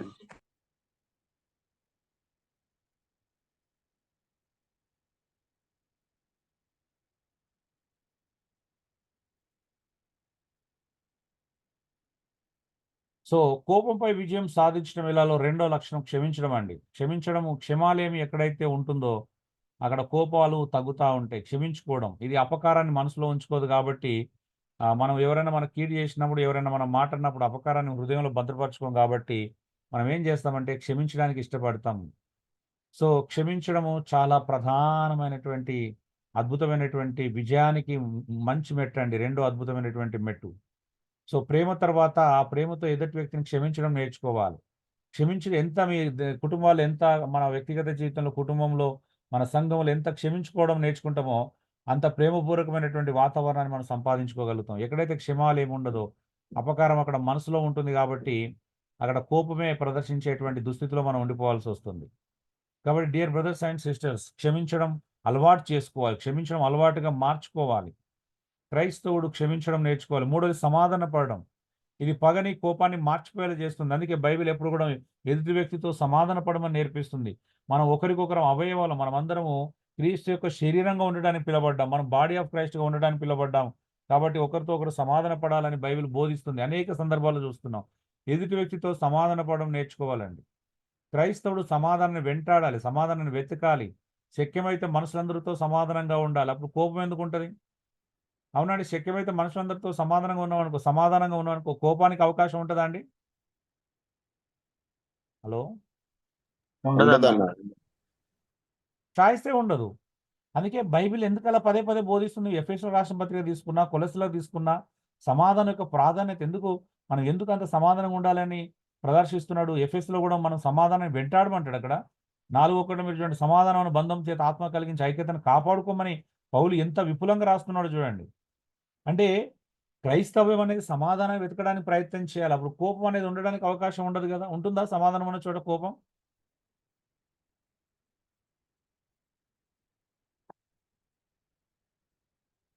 ఇవి మరలా వస్తాయి కాబట్టి నేను మీకు ఎక్కువగా ఇక్కడ వివరించట్లేదు. ఇంకా చెప్పాలంటే సహించడం. నీకు బలహీనతలు ఉన్నాయి, నీకున్నట్టుగానే ఎదుటి వ్యక్తికి బలహీనతలు ఉన్నాయి. కాబట్టి ఒకరి బలహీనతలు ఒకటి సహించడం నేర్చుకున్నాను అనుకో, కోపానికి అవకాశం ఉండదు. మనకున్న ప్రాబ్లం ఏంటంటే మనము ఎదుటి వ్యక్తి బలహీనతలు అస్సలు సహించం. కానీ మన బలహీనతలన్నీ ఎదుటి వ్యక్తి సహించాలని కోరుకుంటాం. నిజమా కాదు చెప్పండి? నిజమేనా? అవును. మళ్ళీ దీని జస్టిఫికేషన్ ఏంటంటే మనం ఎలా జస్టిఫికేషన్ చేసుకుంటాం అంటే నా భార్యకున్న బలహీనత వేరు, నా బలహీనత వేరు అని జస్టిఫికేషన్. బలహీనతనే. బలహీనత వేరైనా నువ్వు నీ బలహీనతలు ఎదుటి వ్యక్తి భరించాలనుకున్నప్పుడు ఎదుటి వ్యక్తి వేరే బలహీనతలు నువ్వు భరించాల్సి వస్తుంది. అవునా కదండి? అవునన్నా. నాలుగోది ఏంటంటే చాలా మందికి బలహీనతలు సహించడం ఇష్టం ఉండదు. కొంతమంది ఉదయం మీ కుటుంబ సభ్యులు లేటుగా లేవచ్చు, అది అస్సలు సహించలేరు కొంతమంది. ఇంకొక మంది కొంచెం డిసిప్లిన్ ఉండదు, వాళ్ళు సహించలేరు. ఇలా ఒకరినొకరు సహించుకోవాల్సి వస్తుంది. నాకు హై డిసిప్లిన్ అలవాటు, నా ఇంట్లో అది సాధ్యం కాదు. మాది ఉమ్మడి కుటుంబం కాబట్టి ఇంకా అసలు సాధ్యం కాదు. చిన్నపిల్లలు ఉన్నారు కాబట్టి ఇంకా సాధ్యం కాదు. అర్థమవుతుందండి? ఇప్పుడు నాకున్న డిసిప్లిన్ అందుకే వాళ్ళ మీద రుద్దను నేను. రుద్దుతో ఏమైతే కోపం వస్తుంది నాకు. నిజమా కాదు చెప్పండి? హలో, నిజమే అన్న. ఇప్పుడు నేను హాల్లోకి వెళ్ళగానే చైర్లు ఎట్లా ఉన్నాయి అట్లా ఉండవు. చైర్ వచ్చి ఆ డోర్ దగ్గర ఉంటుంది, లేకపోతే బాత్రూమ్ డోర్ దగ్గర ఉంటుంది, హాల్ బాత్రూమ్ దగ్గర. ఇప్పుడు ఇవన్నీ నేను పట్టించుకున్నాను అనుకో, నాకు కోపం వస్తుందా రాదు చెప్పండి? హలో, పట్టించుకుంటే కోపం వచ్చిందన్న. కరెక్ట్ సాయంత్రాలు 5 గంటలకు మా వాళ్ళు డోర్లు తీస్తారు. అప్పుడే దోమలు వస్తూ ఉంటాయి.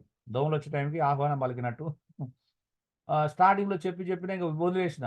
వాళ్ళకి దోమలు కుట్టి అలవాటు చేసుకుని వాళ్ళే నేర్చుకుంటారు అనుకున్నాను. ఇంకా అంటే ఎందుకనంటే చెప్తే అర్థం చేసుకోకున్నప్పుడు కోపం వస్తుంది. ఇక నేను ఇవన్నీ పట్టించుకోవడం మానేసిన. నా హై డిసిప్లిన్ వలన నాకు ఎక్కువ మళ్ళీ నేను పాత కోపం మళ్ళీ పెరిగే అవకాశం ఉంటుందని చెప్పేసి నేను ఏం పట్టించుకోవడం మానేశాను. ఎందుకంటే ఎవరికి నచ్చినా వెళ్ళింది. అందుకే నా రూమ్ ఒక్కటే నేను నీట్గా పెట్టుకుంటాను. నా రూమ్ ఎలా ఉన్నది నాకు ఇంపార్టెంట్. ఇక అన్ని రూములలో మంచిగా ఉండాలని చూసుకుంటే ఇబ్బంది అవుతుంది. ఎవరు నచ్చినట్టు వాళ్ళ ఇంట్లో ఉంటారని వదిలేసుకున్నాను. అంటే ఉంటాయి అలా బలహీనతలు అంతే. బాటిల్ ఎక్కడ పడితే అక్కడ పెడతారు, తీస్తారు, ఫ్రిడ్జ్లోకి వెళ్ళేసి ఒక్కొక్క బాటిల్ ఒక దగ్గర ఉంటుంది. కొన్నిసార్లు ఇష్టం ఉన్నట్టు చేస్తారు. అట్లా ఉంటాయి, ఇక తప్పదు. ఎందుకంటే ఫస్ట్ థింగ్ ఏంటంటే నాకున్న డిసిప్లిన్ అందరికి ఉండాల్సిన అవసరం లేదు. రెండో థింగ్ ఏంటంటే మాది ఉమ్మడి కుటుంబం. ఇంట్లో ఎప్పుడు 10-12 మంది ఉన్నప్పుడు అది సాధ్యపడదు కొన్నిసార్లు. నాలుగో థింగ్ ఏంటంటే అసలు పిల్లలు ఎక్కువ ఉండడం మా ఇంట్లో. చిన్న పిల్లలు ఎక్కువ ఉన్నప్పుడు అస్సలు కుదరదు ఇంకా. ఎస్, అయినా అంటే అవన్నీ పట్టించుకుంటే కోపం వస్తుందండి. సహించి వదిలేయాలి అంతే. నేను అందుకే సహించుకొని వదిలేస్తాను. కాబట్టి మనం కోపము ప్రదర్శించాల్సిన అవసరం తక్కువ ఉంటుంది.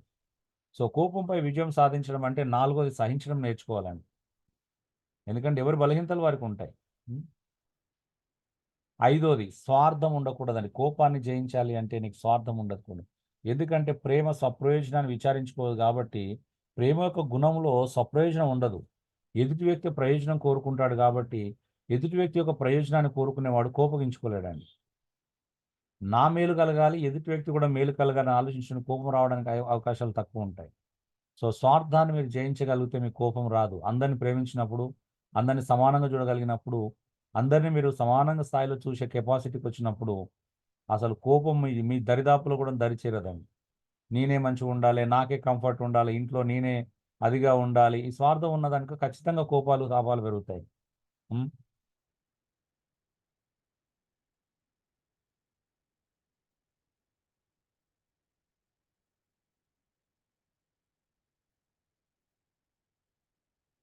సో కోపాన్ని మరియు భయాన్ని జయించకపోవడం వల్ల 60 నుండి 90% ప్రజలు బలహీనలు అవుతున్నారండి. దాదాపు 60కి పైగా అండి, ఒకరు కాదు ఇద్దరు కాదు, 60 నుండి 90% ప్రజలు బలహీనులుగా మారిపోతున్నారు, బలహీనలు అయిపోతున్నారండి. తమ కుటుంబాన్ని కట్టుకోకపోవడము, తమ యొక్క జీవితాలను కట్టుకోలేకపోవడము, వ్యక్తిగతంగా ఒక స్థిరైనటువంటి స్థాయిలో ఉండకపోవడం, ఇలా రకరకాల కారణాలు, రకరకాలుగా వారి జీవితాలను ఏం చేస్తున్నారు అంటే కోల్పోతున్నారు వాస్తవం చెప్పాలి అంటే. మీరు కావాలంటే చూడండి, ఒకసారి సామెతలు 10:21 చదువుతారు ఎవరైనా దయచేసి త్వరగా 2-3 వచనాలు చదువుకుందాం ఫాస్ట్గా.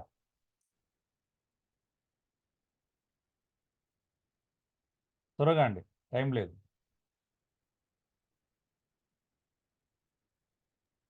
నీతిమంతుని పెదవులు అనేకులకు ఉపదేశించును, బుద్ధి లేకపోవట చేత మూఢులు చనిపోవుదురు. సో 22-24 ఆడ కోపం గురించి ప్రస్తావన ఉంటుంది, మీరు చదివిరా? కరెక్ట్ 10:21 చదివింది.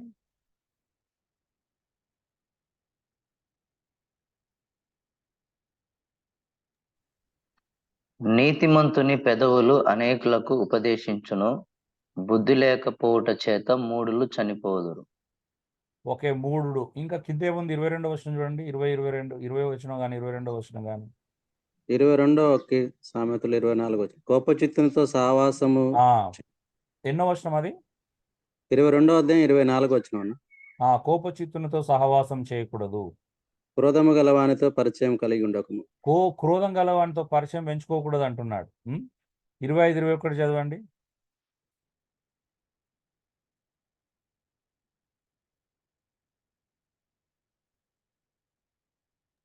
నీ పగవాడు ఆకలిగొని ఎడల వానికి భోజనము పెట్టుము, దప్పిగొని ఎడల వాడికి దాహము నిమ్ము. నీ పగవానికి భోజనం పెట్టాలంటే, దప్పికొంటే ఏం చేయాలా? దాహం పెట్టాలండి. నిజంగా చెప్తున్నాను, కోపాన్ని ఎలా జయిస్తామండి? నిజంగా ఇది అద్భుతమైన విషయం బైబిల్ ప్రకారం. పగవానికి ఆకలి కొని ఉంటే భోజనం పెట్టాలంట. కోపాన్ని జయించినట్టే నువ్వు, అవునా? జయించినట్ట, పెంచి పోషించినట్టు అవుతుందా? జయించినట్టు. నేను ఇలాంటి చాలా ప్రాక్టికల్గా చూశానండి. అంటే ప్రేమించడం ద్వారా వాళ్ళు మన ఎంత శత్రువుగా చూసిన దగ్గర తీసుకొని ప్రేమించడం ద్వారా నేను చాలా మందిని తెలుసుకున్నాను. అంటే ఈరోజు నాకు కోకోలలో అండి, అంటే ప్రేమించే వాళ్ళు అంటే కొన్ని వందల్లో ఉంటారు. అంటే ఎక్కడికి వెళ్ళినా అలాంటి ఒక ఆత్మ సంబంధమైన అట్మాస్ఫియర్, అంటే ఒక ఎమోషనల్ అట్మాస్ఫియర్, ఒక అద్భుతమైనటువంటి ప్రేమ. అంటే మనం ఎంత ప్రేమిస్తే తిరిగి అది మన దగ్గరికి వస్తుంది. మనం ద్వేషాన్ని పెంచకూడదు. శత్రువు ఆకలి కొంటే భోజనం పెట్టాలి. అది ఈవెన్ మనం రోమపత్రికలు కూడా చూస్తాం, శత్రువు ఆకలి కొంటే భోజనం పెట్టాలని కదా. అలా చేస్తే అంటే నిప్పుల కుంపడి నెత్తి మీద ఉమ్మరించినట్లు ఉంటుందంట. నిజమేనా? మనకు కోపాన్ని జయించడం రాదండి చాలా మందికి. ప్రాక్టీస్ చేయట్లేదు. ప్రాక్టీస్ చేయాలా? మీరు కోపాన్ని పెంచుకుంటున్నారు, తగ్గించుకోవట్లేదు. కోపాన్ని సమాధి చేయట్లేదు. ప్రేమను పెంచాలని ప్రయత్నం చేయండి. మీరు ఎవరైనా మీ శత్రువు ఒకసారి ఆకలి ఉంటే, ఎవరైనా మీకు నచ్చని వ్యక్తి ఏమైనా బాధలు ఉంటే వెళ్ళి పలకరించి ప్రార్థన చేసిరండి. మీ వెనకాల కోపం వస్తుందా, ప్రేమ వస్తుందా చూద్దాం ఒకసారి. ఏమొస్తుందండి మీ వెనకాల? మళ్ళా ప్రేమ వస్తుంది. ప్రేమ వస్తుందా, కోపం వస్తుందా మీ వెనకాల? మళ్ళీ ప్రేమ వస్తుంది. అలా మనకి ఇష్టం ఉండదు కదా. ఏమంటారు? అలా చేస్తే ఈ పాటకి చాలా మంది ఇస్తున్నారు నమ్మురయ్య.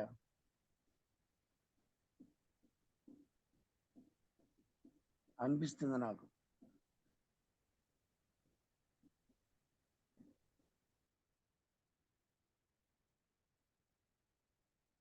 ఇంకా మన సామెతలు చూస్తే, మృదువైన మాట క్రోధమును చల్లార్చునంట, నొప్పించు మాట కోపము రేపును. అంటే మాట యొక్క స్థాయి ఎలా ఉండాలి? మృదువుగా ఉండాలి.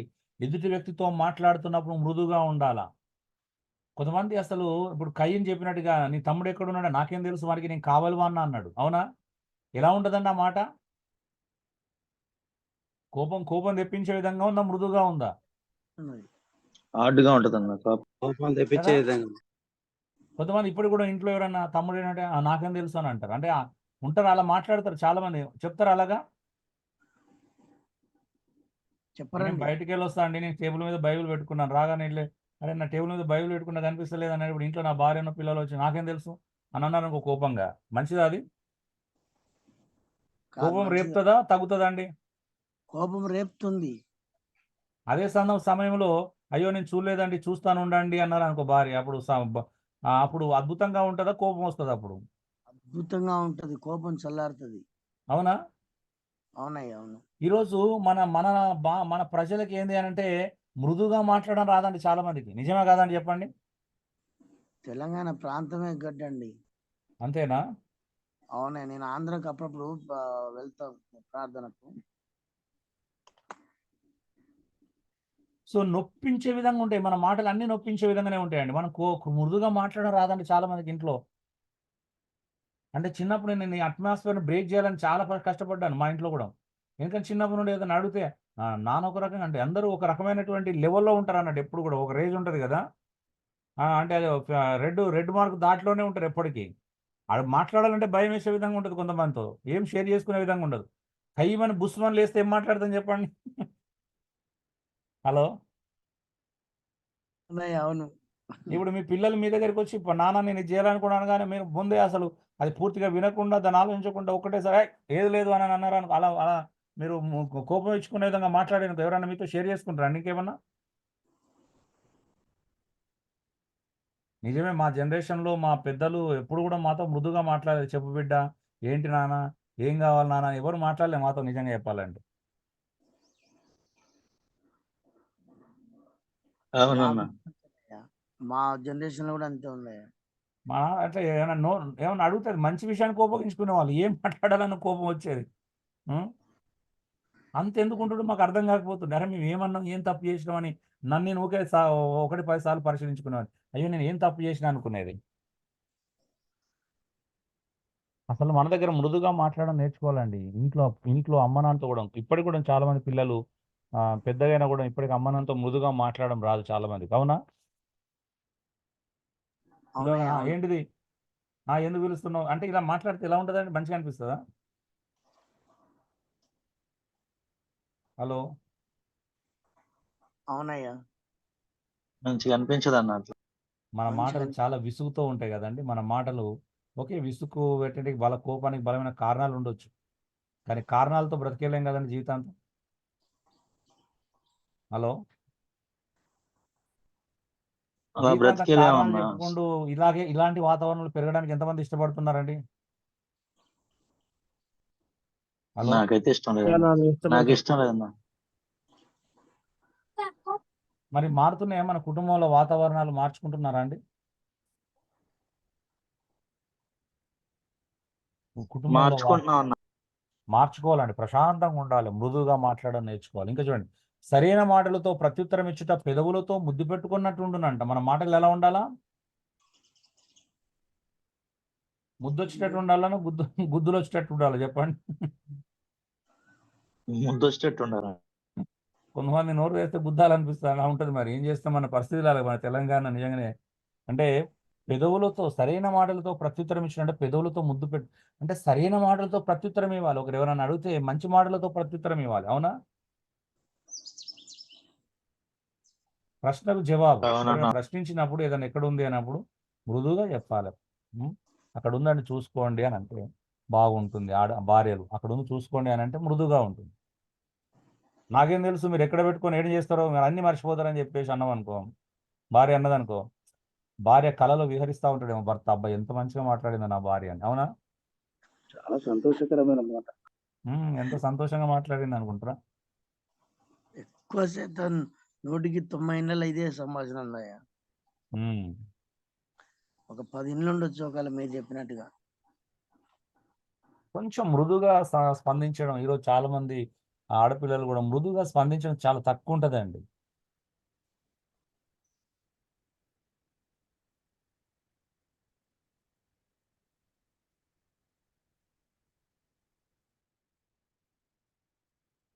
బీ కేర్‌ఫుల్ అండి. మీ మధ్యలో ప్రేమను అలా వ్యక్తపరచుకుంటే అది మీకు పర్సనల్ విషయం అవుతుంది కానీ పబ్లిక్ రైట్ కాదు. మిమ్మల్ని చూసి చాలా మంది చెడిపోతారు. పబ్లిక్‌లో స్త్రీలు, పురుషులను మంచిగా గౌరవించి పిలవడం నేర్చుకోవాలా? సరే అది మళ్ళీ ఒక సబ్జెక్ట్‌లోకి వచ్చినప్పుడు నేర్చుకుందాం. సో ఇది అండి. సో కోపము జయించాలి అని అంటే మన మాట చాలా ఇంపార్టెంట్. మన ప్రవర్తనలో ప్రేమ ఉండాలి. 5 రకాలుగా ఏమేమి సహించాలో చూసాం. అలాగే ముగింపు మాటల్లో ఉండే ప్రత్యేకతను మనం చూసాం. చాలా కుటుంబాలు మనం చూస్తా ఉంటే నాకు నిజంగానే ఒకరింటికెళ్ళి చూస్తున్నప్పుడు అర్థమవుతుంది.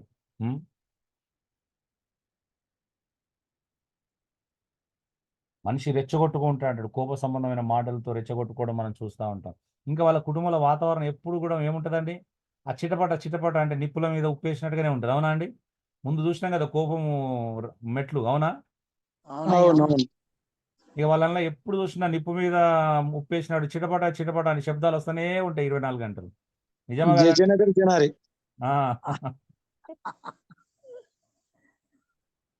అయ్యో, నిజమే. నాకు ఆశ్చర్యం కాదు, ఇది క్రైస్తవుల కుటుంబానికి వచ్చిందా అనిపిస్తుంది. ఇంకా విచిత్రం ఏంటంటే పాస్టర్లు అలాగే ఉంటారు చాలా మంది. అవునా? పాస్టర్ ఇళ్ళలో ఎక్కువ ఉంటాయి ప్రాబ్లమ్స్. 90% నిజమేనన్నా. ఎస్. ఎందుకు పాస్టర్మలు ఉంటారు కానీ ఆ పాస్టర్మలు ఎందుకు అలా ఉంటారో అర్థం కాదు. మరి అమ్మ చెల్లెళ్ళగా తప్పుగా అనుకో దయచేసి. అంటే కొంతమంది పురుషులు అలాగే ఉంటారు, ఏమన్నా చేస్తే ఎప్పుడు కామెంట్ చేస్తూ ఉంటారు ఇంట్లో భార్యలని. అది తీసుకురా ఇది తీసుకురా అని. కొంచెం మృదువుగా మాట్లాడుకోండి, రిక్వెస్ట్ చేయండి, బ్రతిమలాడుకోండి. అవునా? ఆర్థిక భార్య దగ్గరికి వచ్చేయండి, అమ్మా ఈరోజు ఒక పాస్టర్ గారు మన ఇంటికి భోజనానికి వస్తున్నా, ప్లీజ్ దండం పెడితే దయచేసి కొంచెం మంచి భోజనం సిద్ధపరచండి, బ్రతిమలాడుకోండి, తప్పే ఉన్నది. అవునా? ఏమంటారు సామెత కిరణ్ గారు? అంతే అన్న, నిజమే. ఆర్థిక నిజమే పరమైన అన్న. ఒక మాట, మాస్టర్ గారు ఆర్థికంగా మంచిగా సంపాదిస్తే ఏమండి అని బాగా అంటారండి. ఆర్థిక పరంగా కనుక బీదోడై న్యాయంగా నీతిగా బతకాలంటే ఆ వ్యక్తి నరకమే. ఇక ముందు భార్యతోనే. మరి మా భార్యను కూడా అలాంటి వాళ్ళని తెచ్చుకోవాలి మళ్ళీ. భార్య ఇంకా అలాంటి తెచ్చుకోవాలంటే ఇప్పుడు భర్తకు సేవా దృక్పథం ఉన్నప్పుడు భార్యను కూడా సేవా దృక్పథం ఉన్నామనే పెళ్లి చేసుకోవాలి. భార్యకు సేవా దృక్పథం లేనప్పుడు ఆపోజిట్ లో చేసుకుంటే ఇలాంటి సమస్యలే ఉంటాయి కదండి. పిన్నైనాక 10 ఏళ్ళ కేసు ప్రాబ్లం పరిస్థితి ఎట్లా మరి? సరిగా ఇప్పుడు తర్వాత మాట్లాడుకుందాం. ఇంకా ఫ్యామిలీ దగ్గర రాలేదు, ఫ్యామిలీలో మళ్ళీ చాలా వివరంగా మాట్లాడుకోవచ్చు. అప్పుడు భూత అద్దంలో పెట్టి చూసి ఇంకా అద్దంలో పెట్టి చూసుకొని ఎంత బాగున్నామో చూసుకుందాం అప్పుడు ఫ్యామిలీలో. ఇప్పటికే ఎక్కువ అవుతున్నట్టుంది ఈ సబ్జెక్ట్ ద్వారా మన లక్షణాలు చూసుకోవడం. ఓకే, సో అది అండి. మంచిగా మాట్లాడుకోండి, మృదుగా పలకరించుకోండి, నేర్చుకోండి, సరైన మాటలతో ప్రత్యుత్తరములు నేర్చుకోండి. ఎవరన్నా అడిగితే ప్రశ్న అడగడం మృదుగా అడగండి, జవాబు చెప్పడం మృదుగా అడగండి. ప్రశ్న కోపంగా అడిగితే జవాబు కూడా అదే రేంజ్లో వస్తుంది, కాబట్టి జాగ్రత్త. అవునా? కూరగాయలు వచ్చినా ఏమైంది మొద్దులాగా పొద్దున ఇంకా రాలేదంటే వాళ్ళు కూడా అలాగే మాట్లాడుతారు. అవునా? నన్ను మొద్దు అంటావా అని నేను గుద్దుతాడు ఒకటి, అప్పుడు ఎలా ఉంటుంది? ఇవే నడుస్తూ ఉంటాయి. అవి తగ్గించుకోవాలి, అన్ని తగ్గించుకొని ప్రేమను వికసింపనివ్వండి అండి. పుట్టాలి, ప్రేమ పెరుగుతూ ఉండాలి రోజు రోజుకి. అవునా? ఓకే అండి, థ్యాంక్ యూ. సో ఎక్స్ట్రోవర్ట్స్లో మేజర్ బలహీనత కోపాన్ని చూసాం. శాంగ్యంలో కోల్రిక్లో కోపం ఎక్కువ ఉంటుంది, కోపాన్ని బాహ్యంగా ఎక్కువ ప్రదర్శిస్తారు. ఇంట్రోవర్ట్స్లో కోపం ఉండదని కాదు, కానీ ఇంట్రోవర్ట్స్ కూడా కోపం ఉంటుంది కానీ ఇంటర్నల్గా ప్రదర్శిస్తారు. ఇంకా కోపం గురించి ప్రస్తుతం అయిపోలేదు. మధ్యలో మళ్ళీ మీ వ్యక్తిగత పర్సనాలిటీస్ గురించి మళ్ళీ పరిశీలించినప్పుడు ఒక్కొక్క పర్సనాలిటీలో ఉండేటువంటి మళ్ళీ టాపిక్ వస్తుంది. కోపం గురించిన 16 లక్షణాలు మరలా నేర్చుకుంటామండి. Thank you. God bless you all.